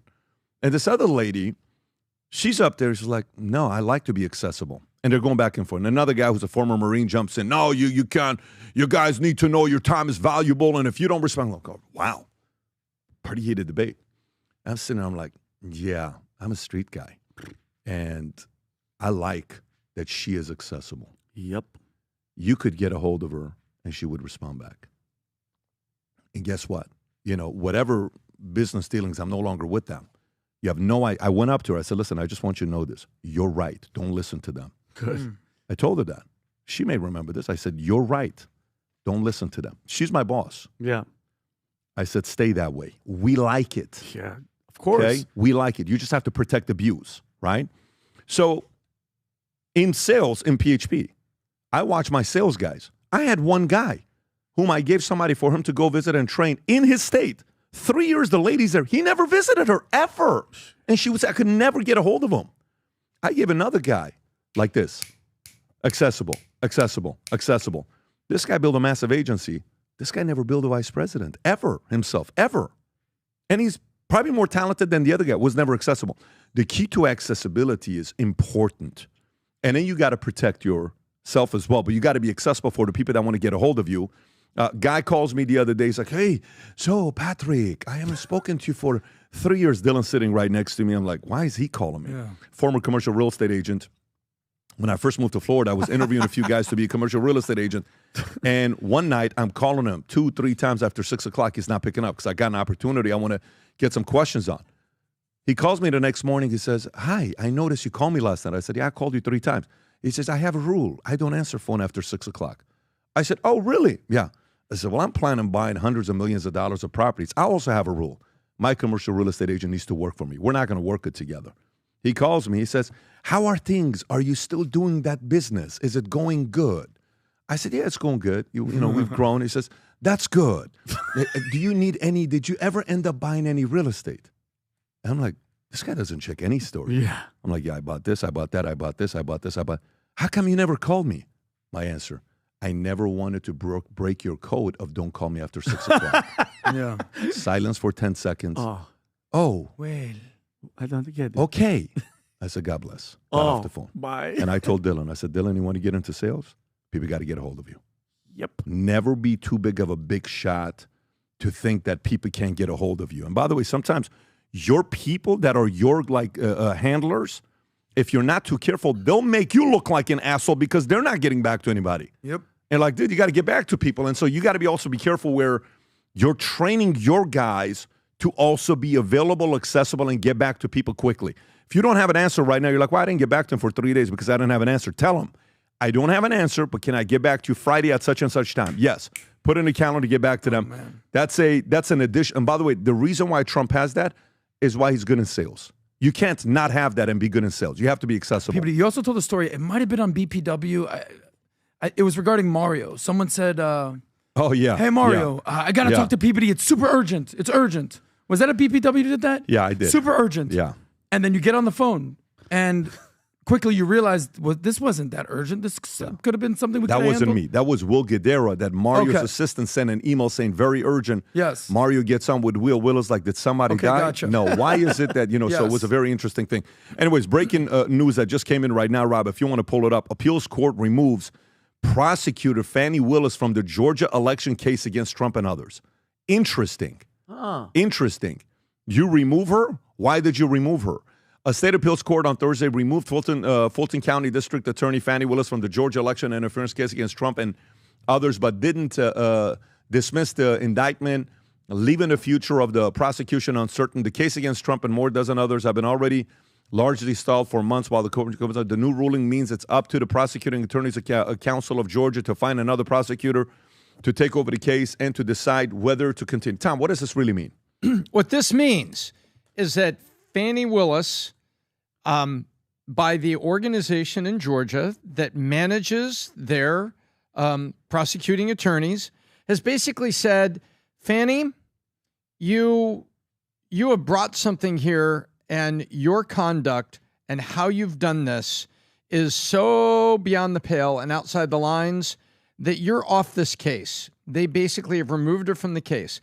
We had to go through the hearings with you, and did you give money to your boyfriend, and were you doing the horizontal bop on brakes and all those things that we were hearing about this, right? And the money, well, that's what it was. Horizontal what?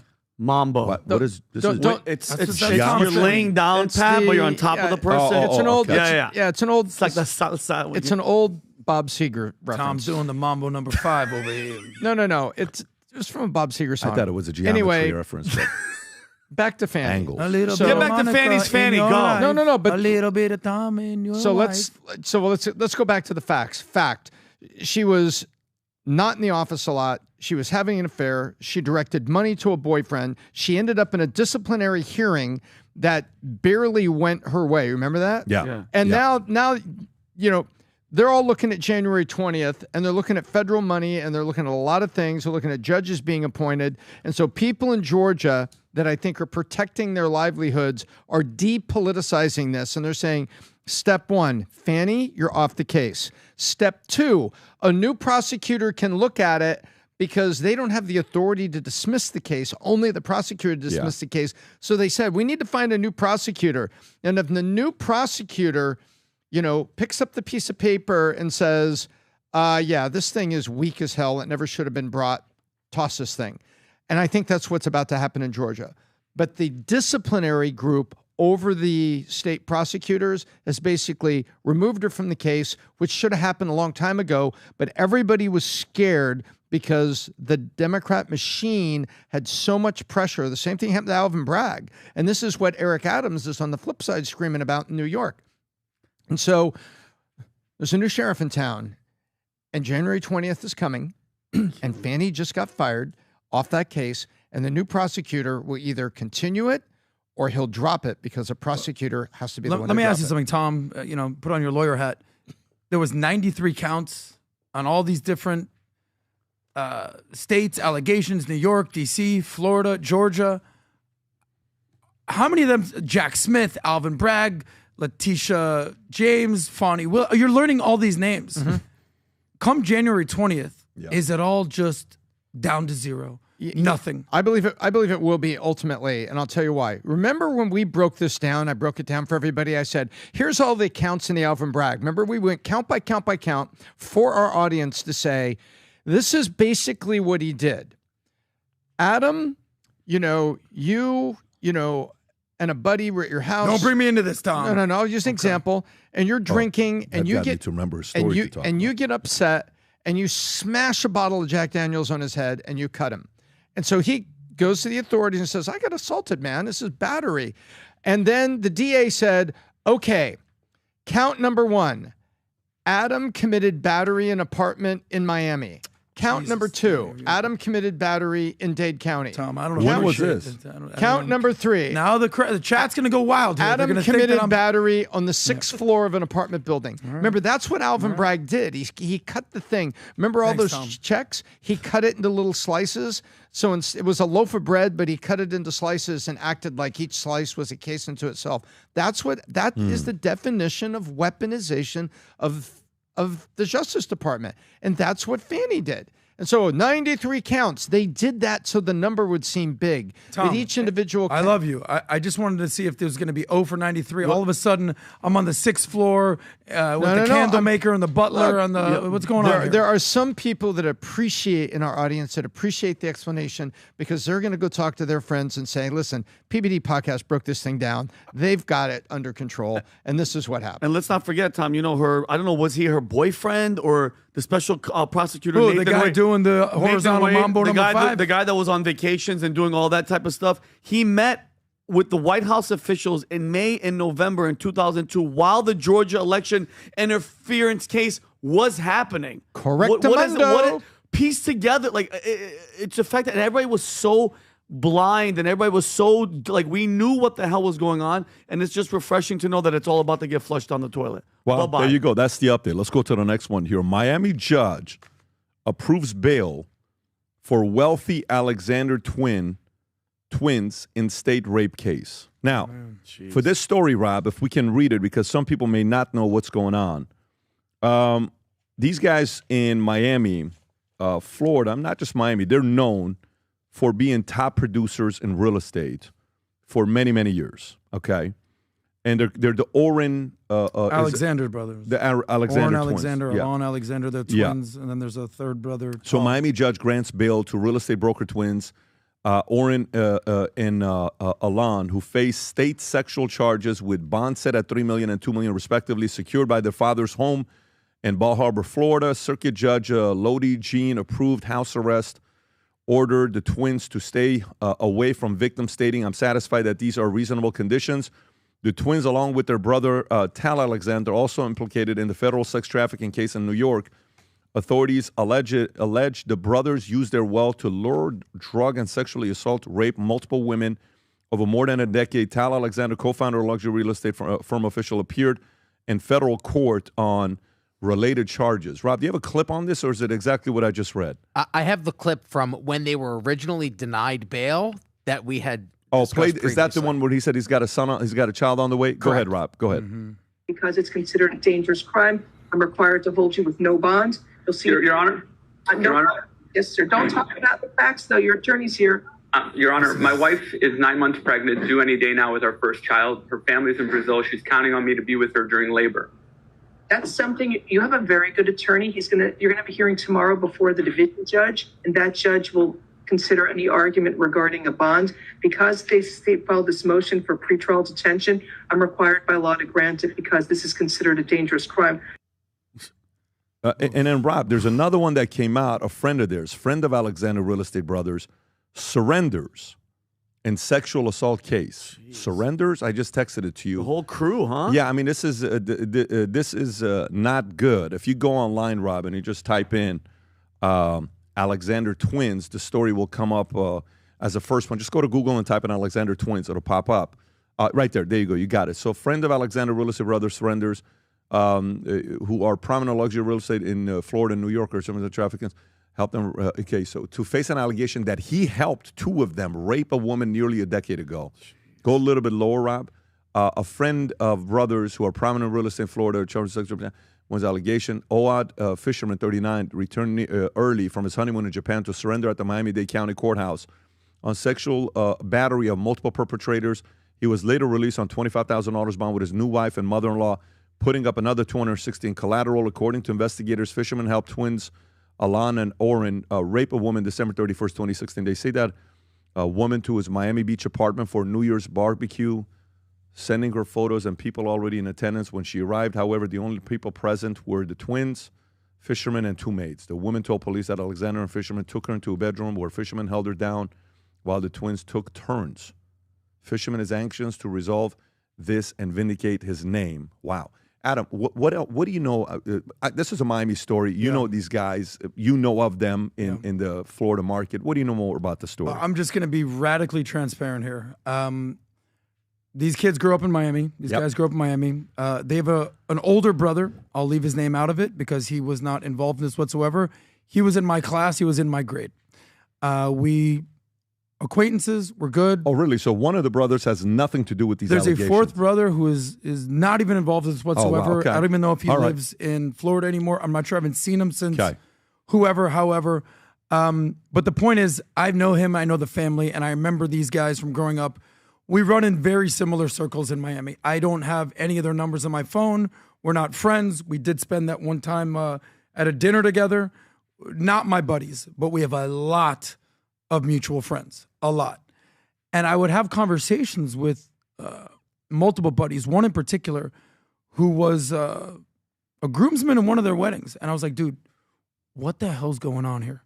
Have you seen, and this is a very credible guy, good guy, stand-up guy. He goes, I've never seen anything. I've never seen them do anything like this, but I don't go on these private parties to the Hamptons. I'm not there on these private jets. I only see what goes on here in Miami. I had conversations with, I told you who I had lunch with yesterday. You know, people, very well-to-do people in Miami. I said, you partied with these people. Have you heard anything ever about this? She's like, no, other than like they like to party and have fun. I've never heard any of these stories. But here's the twist. 1 story, 2 stories, 5 stories. Okay. 10 stories? What? 20, 40 allegations? Is that the number? That's the number now, apparently, right? Shit. Okay. Fact check that. That's an insane amount of number. So what I will say is the following.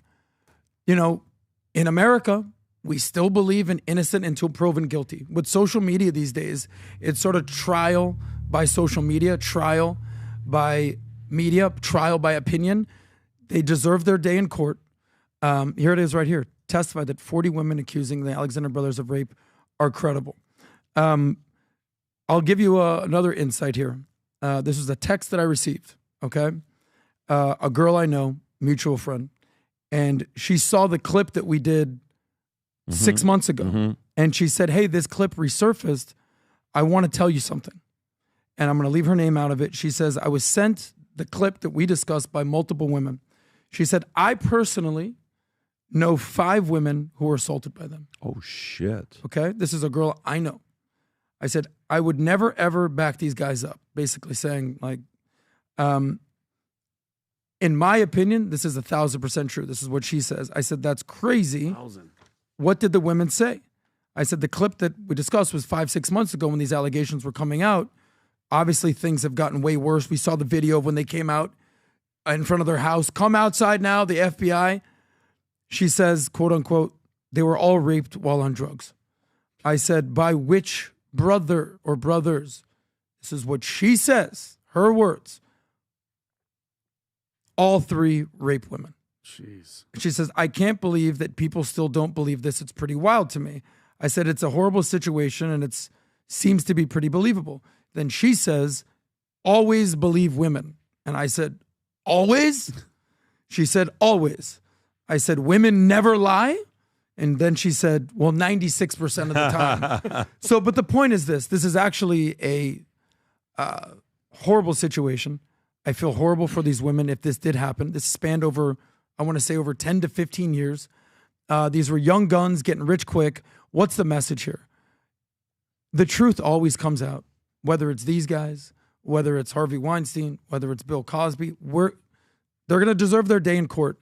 But if you do messed up, your day's coming. Yeah. And we're going to see what happens here, but it's a tough situation for everyone. You know what really pissed me off about that thing, Tom, because I know you want to say something, is the fact that allegedly you've done all this stuff and getting the text from the girls and all that stuff. And then you want to come to court and look at the judge and say, hey, but can you feel bad for me for a second? My wife is about to have our first daughter. Was it a daughter? It's like, think about if this is true, how many daughters have you ruined their lives? And you want leniency so you could put yours into this world? I'm happy that she's like, no, have your judge talk about it. Tom. So remember, these are allegations. Again, that's why I said. Under an indictment. And an indictment says the government believes there's enough of that evidence to bring against you to get rolling. What I thought was really odd here, I don't know these guys. And by the way, Adam, when you read like that, you know you're about to get subpoenaed. What you just did, you and that girl are going to get subpoenaed. And sometimes you don't want to be part of the... No, I'm saying you are. I mean, you're in good shape, though. It's like you are. It's nothing what I'm saying. There's someone in Miami is moving on, Tom. Typing it up right now. It's like technically what you just did was Section 5, Paragraph 3. No, I got a text message on my phone from a witness. Let me read it to you. Not a witness. A woman who heard something from friends.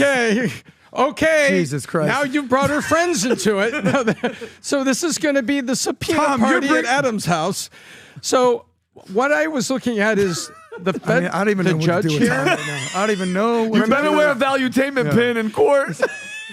Exactly right. And they're going to bring Tom, Mr. Sosnick. I got to ask you. Tom mentioned that you were doing battery on the 6th floor. It was like he'd made it up.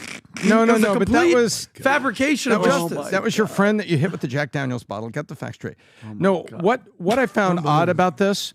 Remember, they went through and on Diddy case, and Diddy was not given bail, and they said, we are concerned about his access to the witnesses, and we are concerned about his ability and flight risk. That was the two things.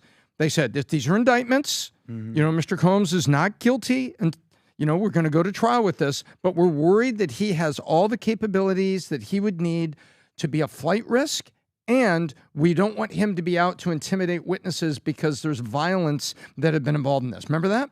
So in this indictment, you're reading about, when you read false imprisonment, kidnapping, and things like that, you're saying, someone was holding you down, you were being restrained. That's what's in the indictment. The first judge that you saw him when he was wearing I believe that's a bulletproof vest. I think that's a because that means parents and fathers. I don't know, but it appears to be. And so he's in court with that.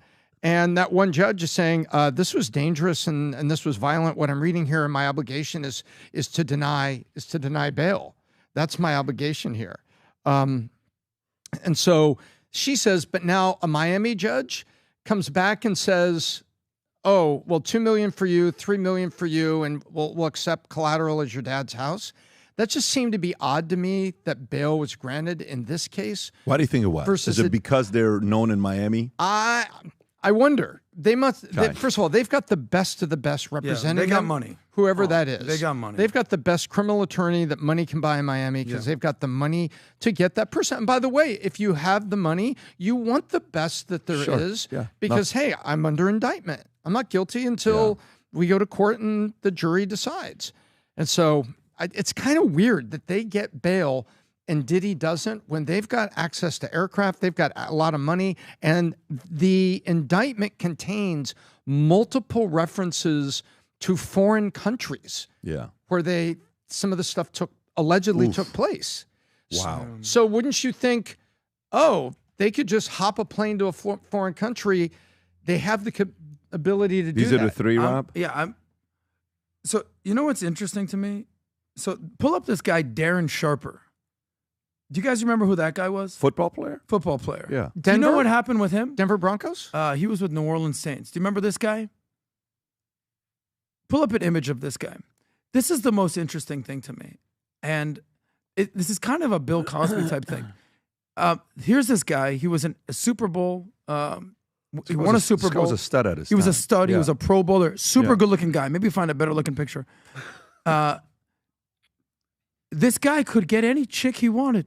He's an NFL player living in Miami, and a girlfriend of mine was actually seeing him at one point. This is 10-plus years ago. And I'll never forget this story. I swear to God. You're going to get subpoenaed again, so be careful. All I can do is be honest and tell the truth and be radically transparent. She says, last night I hung out with so-and-so, this guy. I said, okay.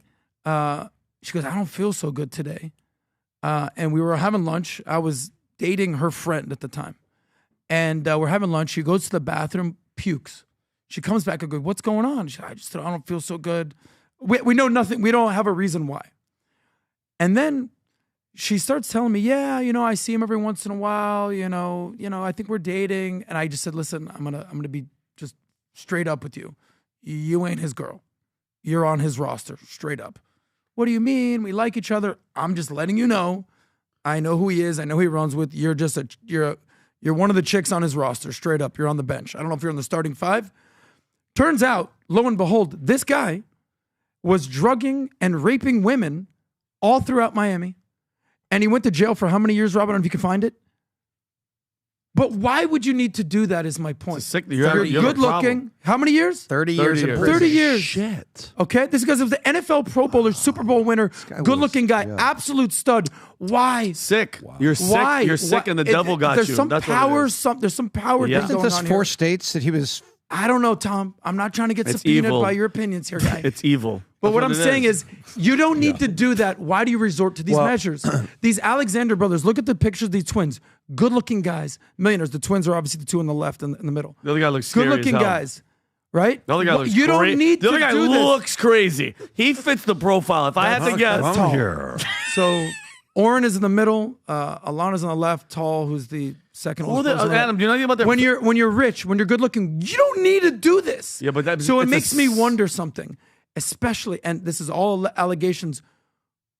What's going on in the family? I was just going to ask the family. Not one, not two, not three. Are all doing this? How is their like? Who are their parents? Who are these guys' parents? Are they known? They're not in the known. Miami? They're just real estate developers, and they also own a security company. The biggest thing to me is like, why do this? You don't need. I mean, I'm just going to say this because it's all out there.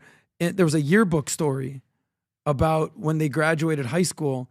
They said, my favorite memory from high school is when we used to play with choo-choo trains, AKA, like, read the lines between there. There's something weird going on here. Bill Cosby. Bill Cosby was America's dad. He was the most famous guy on TV. Any girl would have slept with him. Why drug with it? I don't understand. I don't know about it. I don't get it. You cross the line a little bit. Anybody would have slept with Bill Cosby? No. No? But look, I get what you're saying. This guy, Cosby. my story with this guy was he just gave me vibes of the types of people that were the annoying rich kids in high school that we were looking at a property in Boca. He comes up to show it to us. It's a $25 million property. It's a beautiful property. I think I even took you one time to see the property. Yeah. And then I made an offer, whatever. I made they had it at $25 million. I made a $16 million offer. He comes back and lowers it to $24.5. It's an asshole move. Guess what I said? I'm out. So then they start calling and saying, no, they're open. I'm like, I'm out. Yeah. I'm telling you, I'm out. Okay. And then another lady who is very well known in Palm Beach as a realtor, she says, hey, would you entertain a $20 million offer? I said, I would entertain a $20 million offer. She says, well, they're saying they would like, but now they're saying 22.5. I said, I'm out. I just told you guys, you keep playing games. This guy plays game, not my type of guy. When he said the event we went to, I didn't go to an event with him. Ken Golden, who invited us to an event to look at couple Spider-Man, what do you call it? It was like baseball comic cards. book stuff. Right. Yeah, like Hunter's Wagner cards. Yeah. And I went to a collectible event that others were there. Yeah. And he comes up and he says, man, you missed out on the opportunity. I said, don't tell me you missed out. You just sold it for $17 million. I was right. Wow. He's like, no. I said, so you're that guy. Yeah, you're him. So I don't know this guy. I know nothing about the credibility, all this stuff. What I do know the credibility of being that spoiled brat, whatever, that, annoying types of guys that you are. I mean, listen, if you're telling me this stuff, stories, 40 cases, we spend more time on this story than we need to. Yeah. There's a couple stories here for whoever's watching, okay? Because let's see whatever the lesson is. How painful that is on the father. Jeez. You know how painful this is on the father and the family? Think about the pain of the father, like how hard you've worked to build this legacy. And now every dinner he goes to, every restaurant he goes to, everywhere they go, employees, executive, investors. How are your sons? Oh. I'm so sorry. I'm so sorry. I'm so sorry. The last 10 years of his life, whatever age this man is, he's going to be living with this. Let's just say these habits weren't passed on from him. Okay, and they picked it up from others. That is a very painful experience for parents to be going through. And on top of that, guys, some of you guys that are watching this, you're younger, you're 18, 22, 25, whatever age you are. Dude, it's end of the year. Guess what? Check your friends list. Fire the bottom 50% who have bad habits. You're one bad event away from getting caught in some stupid events like this as well. Yep. It's time to fire half of your friends. The bottom third needs to go. If the attitudes are not in the right place, if they're not living by the right values and principles, if they're screwing up, if they're doing drugs, if they're doing some stupid things, eliminate those friends. They can destroy your life. One bad association in your life can destroy your life. I've seen it happen one too many times. One quote. My favorite quote of all time is Jack Bogle. He says, this guy built Vanguard, one of the biggest asset managers. Multi-billionaire. When he died in his late 90s, they said, what's your one wish? He said, I wish that when I die, my reputation stays intact. No matter what you do in life, what they say in Gladiator, it echoes through eternity. Yeah. This is your name forever now. All right, Allegedly. so let's move on. Okay, let's go to the next one until we got a few people here outside about to do one walks bike. But let's. So Dow plunges more than 1,100 points and marked its longest streak since 1974. A CNN story here, and this happens when right after they cut the rate. So the Dow Jones drops 1123, 2.6%, marking its 10th consecutive losing session. The longest streak since 74. President Gerald Ford. This follows the Federal Reserve's projection of only 2 interest rate cuts in 2025 compared to previously anticipated 4. Jay Hatfield, CEO of Infrastructure Capital Advisor, described the Fed's actions as hawkish cut, a signal and prolonged tight monetary conditions. The S&P 500 and NASDAQ composite dropped 3% and 3.6%, respectively, as investors reacted to the Fed Chair Jerome Powell's comments. Futures data showed a dramatic shift in expectations with a 98% predicted chance of a January rate cut plummeting to 6%. Wow.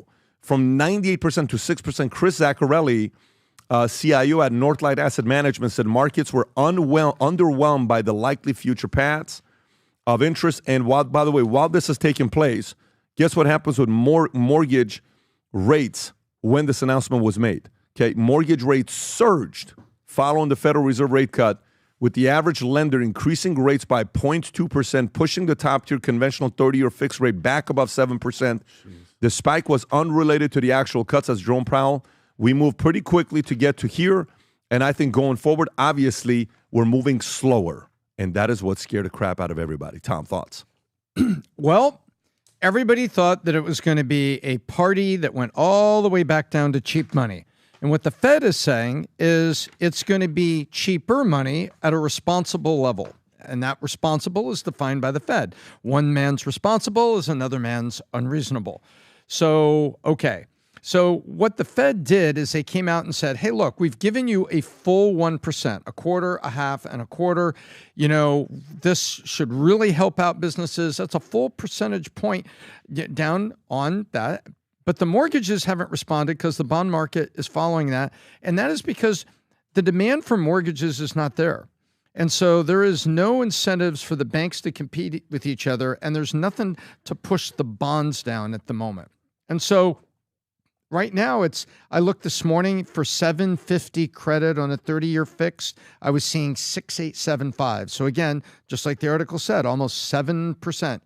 And, you know, me and many others were thinking that the end of this year we could be at 5.875, 6 1/8, but it's not happening because the number of homes that are available, the inventory is still down. So if there's not a lot of homes available for sale, then there's not a lot of demand for mortgages. And if there's not a lot of demand for mortgages, why would the banks sort of compete against themselves and there's nothing to move the bonds? So for next year, what he's saying, we only see about 2 cuts. But remember, this year they were thinking that there could be up to 6 in the second half of the year, and there's only been 4. So tomorrow's another year, and tomorrow's another day. We will see what the economy brings next. We will see what the Secretary of Treasury does when approved and get to put their policies and their tax package together in April. We will see about that. And as of right now, the market was looking forward to really cheap money next year. They are now been spooked. It's a buying signal right now, folks. It is a time, this to me, talk to your RIA or read your articles and go to your Schwab account or your Robinhood account, make your own decision. But usually a drop like this is a buying signal because, you know, you've got the market is spooked. And we're also coming to year-end tax harvesting. So that's what's going on. Adam. So the relationship between Trump and Jerome Powell is a tricky one. So the Fed is supposed to be independent. It's supposed to be apolitical, right? So taking you back for the last couple decades, you know, Alan Greenspan and Bill Clinton, okay, separate. All right, good. George W. Bush, Ben Bernanke, Obama, Janet Yellen, and then Trump. he brings in Jerome Powell. And Trump does what Trump does. He stirs the pot. Rob, I actually sent you this. He tweeted about Jerome Powell, his own nominee, who is now chairman of the Fed. He asked the following question. My only question is, who is the bigger enemy, Jerome Powell or Chairman Xi? Who's the bigger enemy to America? Do you remember when he did this tweet? You can pull it up, Rob. I texted to you, buddy. This was August 23rd of 2019. I texted to you, Rob. So Trump messes with the Fed, and do you know when Powell's term is supposed to be up? It's in May in 2026. There was a hearing where Jerome Powell was speaking, and this is very recent. And they said, Chairman Powell, do you plan on finishing out your term? Do you plan on, if Trump fires you or if Trump wants to see you go, will you stay? He goes, I'm staying. I'm not leaving. Right. Basically his version of Wolf of Wall Street. I'm not leaving. I'm not going anywhere right now. Do you have that text, Rob? I texted to you, buddy. But the point is, whether Trump will replace Powell or not, we'll see what happens. But the Fed is supposed to be independent and apolitical, but Trump does what Trump does and just kind of gets involved. And I don't think that... well, that meeting hasn't happened yet, right? The two of them meeting. And the part you have to realize is the Trump's background is what? How did he make his money? Real estate. Okay. So there's a few things he did when he became a president. Remember the tax write-offs, Tom, on how it was limited to a certain amount of money back in it, like the bigger houses could get a bigger write-off. Do you remember that? Oh, yeah. And it had a trickle-down effect because you could only take, it hurt California because you could only take so much of your home interest because the federal government said, no, there's going to be a limit of how much interest deduction and property tax exemption you can take. Which hurt rich people. In blue states. Which hurt rich people in blue states. So you kind of like, whoa, what was that all about? I thought, you're a rich real estate guy that understand us other rich people. So this whole thing about all the things he does is about rich. It's not necessarily 100% true. He understands real estate. The other thing that's going to be happening is the following. Remember this.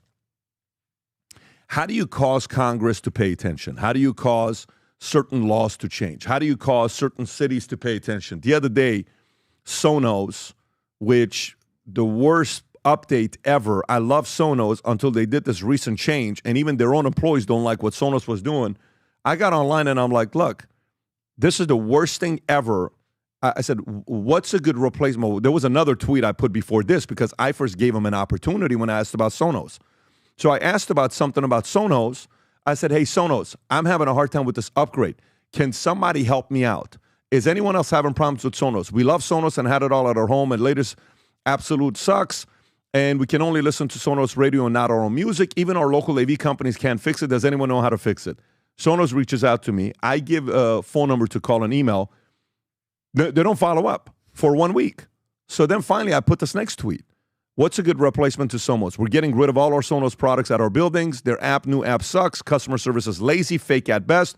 Not surprised why their market cap dropped from $5 billion in 2021 to $1.7 billion today. Look at the amount of views it gets 1 million.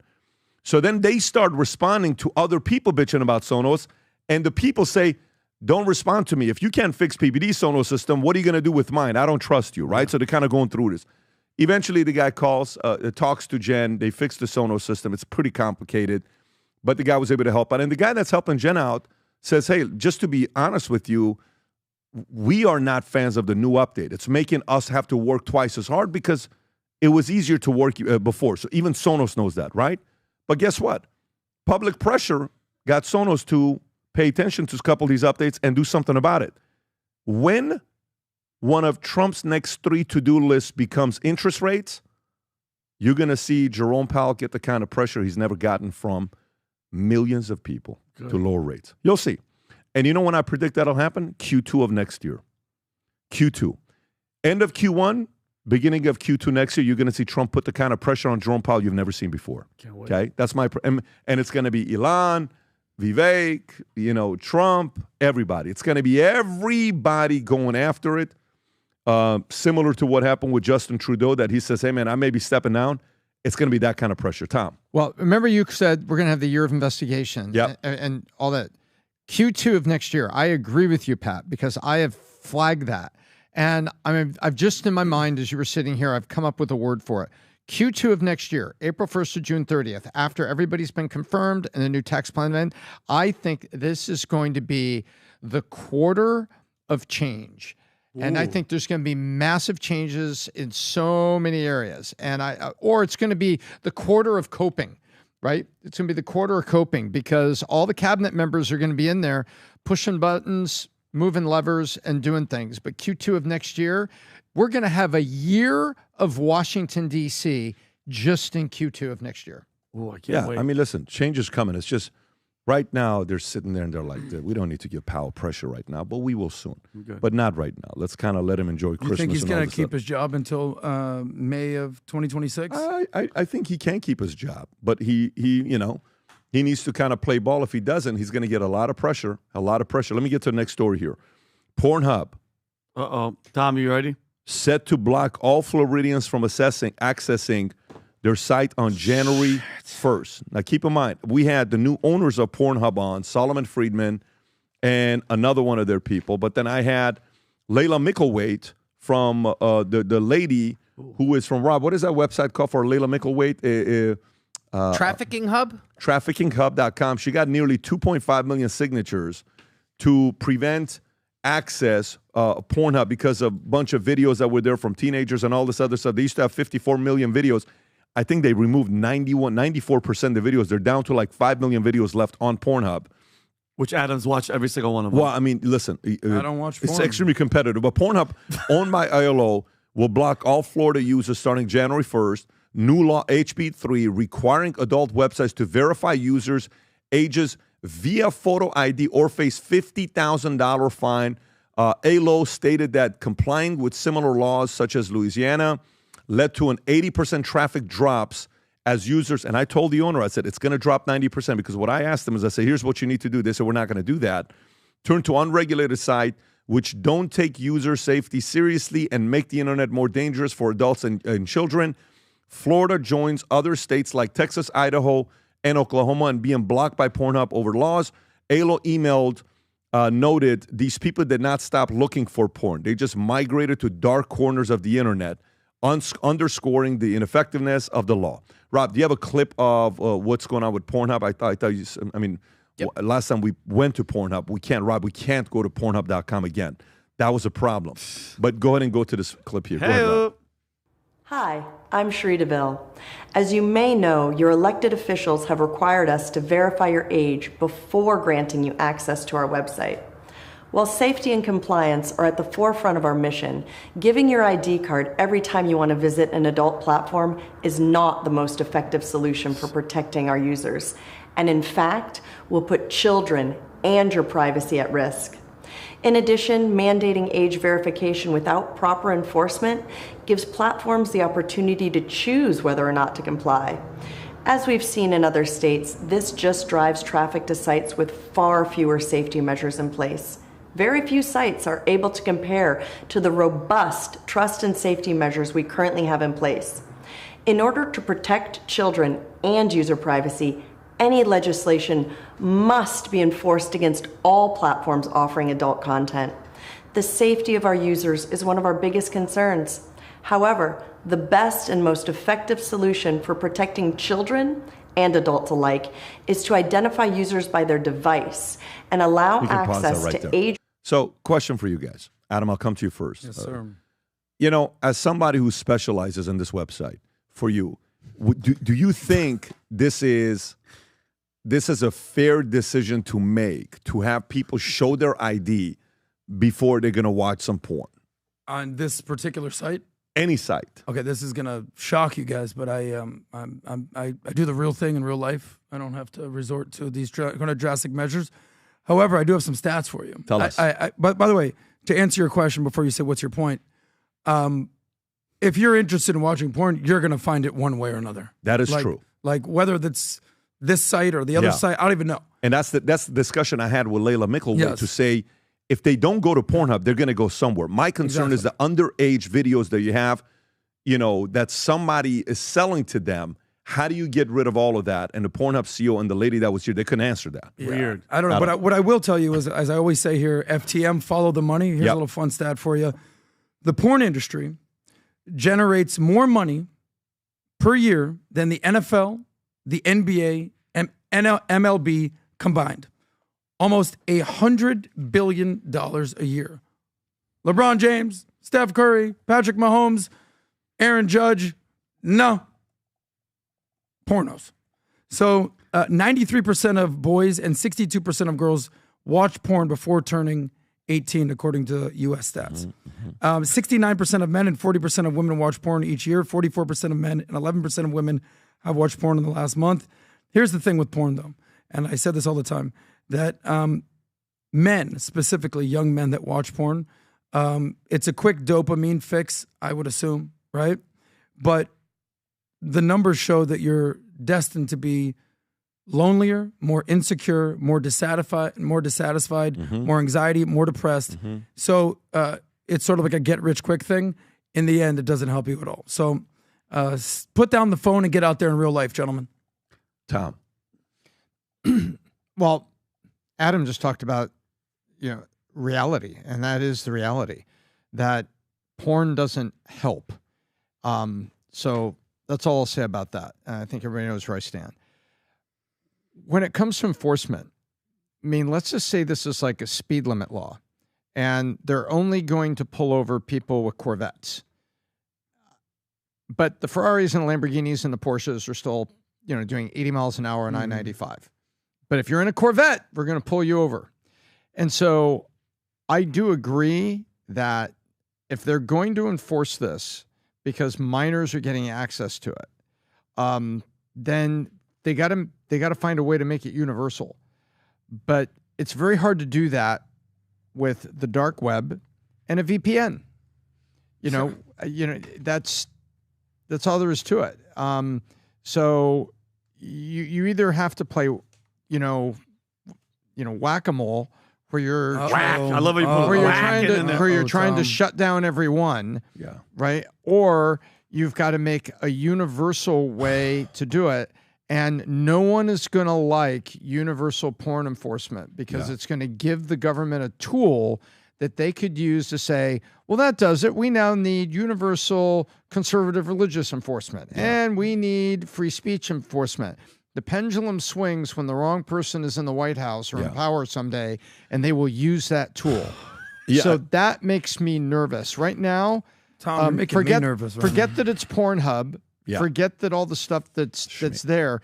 This is one company in an industry that is being pulled over for speeding and being told, now you have to put a rev limiter on your car, Meanwhile, there's all these other companies freely operating out there. So what do you do about that? Tom, you really know your stats on this. You can use the word whack-a-mole on a lot of different stories. And when we're talking Pornhub, you say whack-a-mole and then tools. I just don't think it's appropriate. Tools. No, Vinny, go ahead. And the horizontal mambo. I thought I was saying whack-a-hoe. Whack-a-hoe. A little bit of Tom be stuck in your life. I agree with Tom in that, like, listen, showing your ID to watch porn when you can watch it anywhere else. By the way, first, I'm still confused. Who spends money on these sites? If you want to go to a porn site, you just put something and you just... Vinny's going to hit him with the save that money vibe. Save that money. But here's the thing. Showing your ID... and more money than the NFL, Vin. That's insane. That attaches your face, your name, your identification to what you're watching. Who knows what the hell they're going to do with that? But my thing goes to what you were talking about, Pat, is that if they can't crack down on the underage people that are on there and having sex, then that's just... It's just evil to me all around. You don't need to be watching. Like Adam said, why are you watching people have sex? Go have it your damn self. Yeah. Okay, so let's go to the next story. 14 detained. Not until marriage, though, guys. Come on. Everyone knows that. 14 detained in armed Aurora, Colorado home invasion are likely illegal gang members. Rob, if you have a clip, I'll read this and we can go to Aurora Police. Is this the gentleman that's speaking? He is. Go ahead and play this clip here, Rob.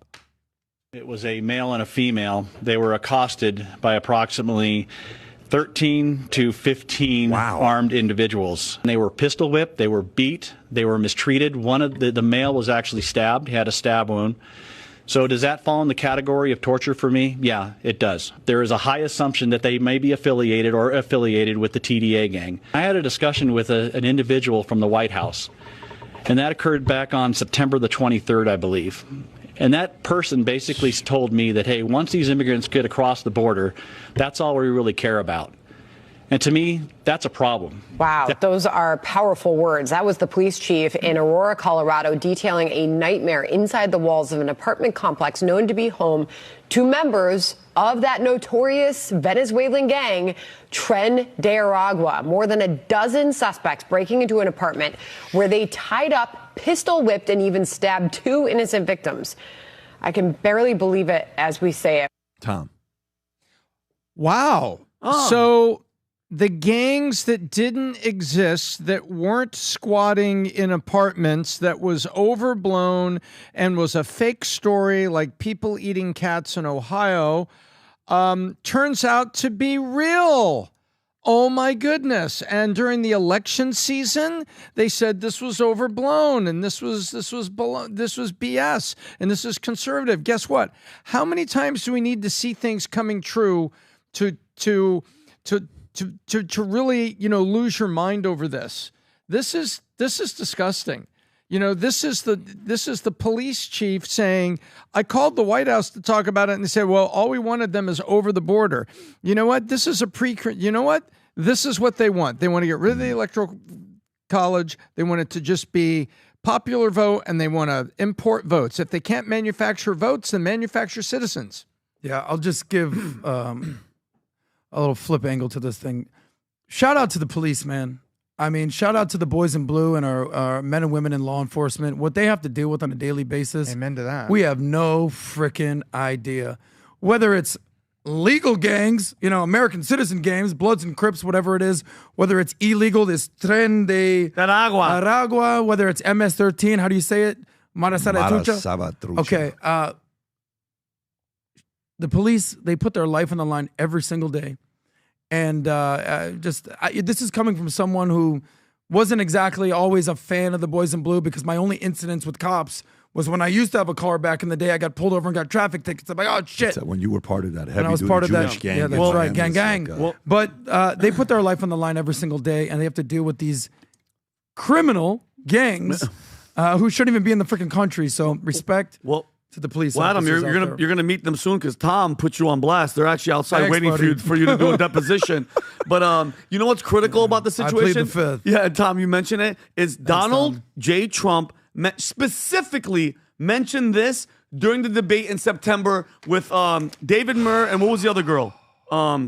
Lindsay Davis. He said this exact thing, and they both fact checked him live with Kamala, and they're like, no. He's lying, okay? Now, the facts are undeniable, and I mentioned this earlier with John, who was on here. Guys, this all stems back. All these problems, every problem we have with illegals raping our freaking women, with fentanyl poisonings, with gangs literally taking over apartment complexes like they're invading a country, okay? All the illegals. Now, who knows what's in here? How many? I guess they said, I saw a podcast, over 1,000. This girl's an intelligence agent. She said there's over 1,000 Al-Qaeda members in the United States, and they're just waiting for the sign. This all goes back to Alejandro Mayorkas, Pat. And out of enemies, that's my number one most despised person in our government, because Biden has no idea what's going on. It's Alejandro Mayorkas when he sits there with that stupid look, because he knows what he's doing, and we're gonna pay the price. We're gonna pay the price. I believe that guy belongs in freaking prison. That guy right there has single-handedly made us unsafe. People have died because of him, and I hope to God he doesn't get the protection that Fauci has for the rest of his life, because they're gonna protect this guy because he needs it because of what he's done to this country, Pat. That's enemy number one, is that guy right there. Well, listen. Accountability is on its way. Oh, I hope to God. And the right people are hired that are going to be trying to get to the bottom of this. Folks, protect your families. Take care of them this holiday season, Christmas season. When you're with them, do your part to offer that protection, the relationship. Give them a kiss. Give them a hug. Enjoy that time together. We will not be doing another podcast till after No, we have one more. I thought we're doing remote stuff. No, hang on one second. Okay, my bad. I have an interview that I'm doing later on today. Is that going live tomorrow, Rob, or when is that going? No, that's going to take some time because we're going to have to translate that. Yes. Because of the individual and who it is. Exactly. But we will be back live Thursday. I believe that is the 26th or 27th of next week. Right. The day after Christmas is when we're going to be doing it. You'll get the details. We'll give it to you. We'll do it. Okay. But between now and then, expect that interview to come out. It'll be epic. I think it'll come out most likely Monday. And everybody else, Merry Christmas. Enjoy the time with your family. Go place the order with your Christmas gear. Last shop and order shipping and handling today. So it comes pre-Christmas. God bless everybody. Take care. Bye-bye. Bye-bye.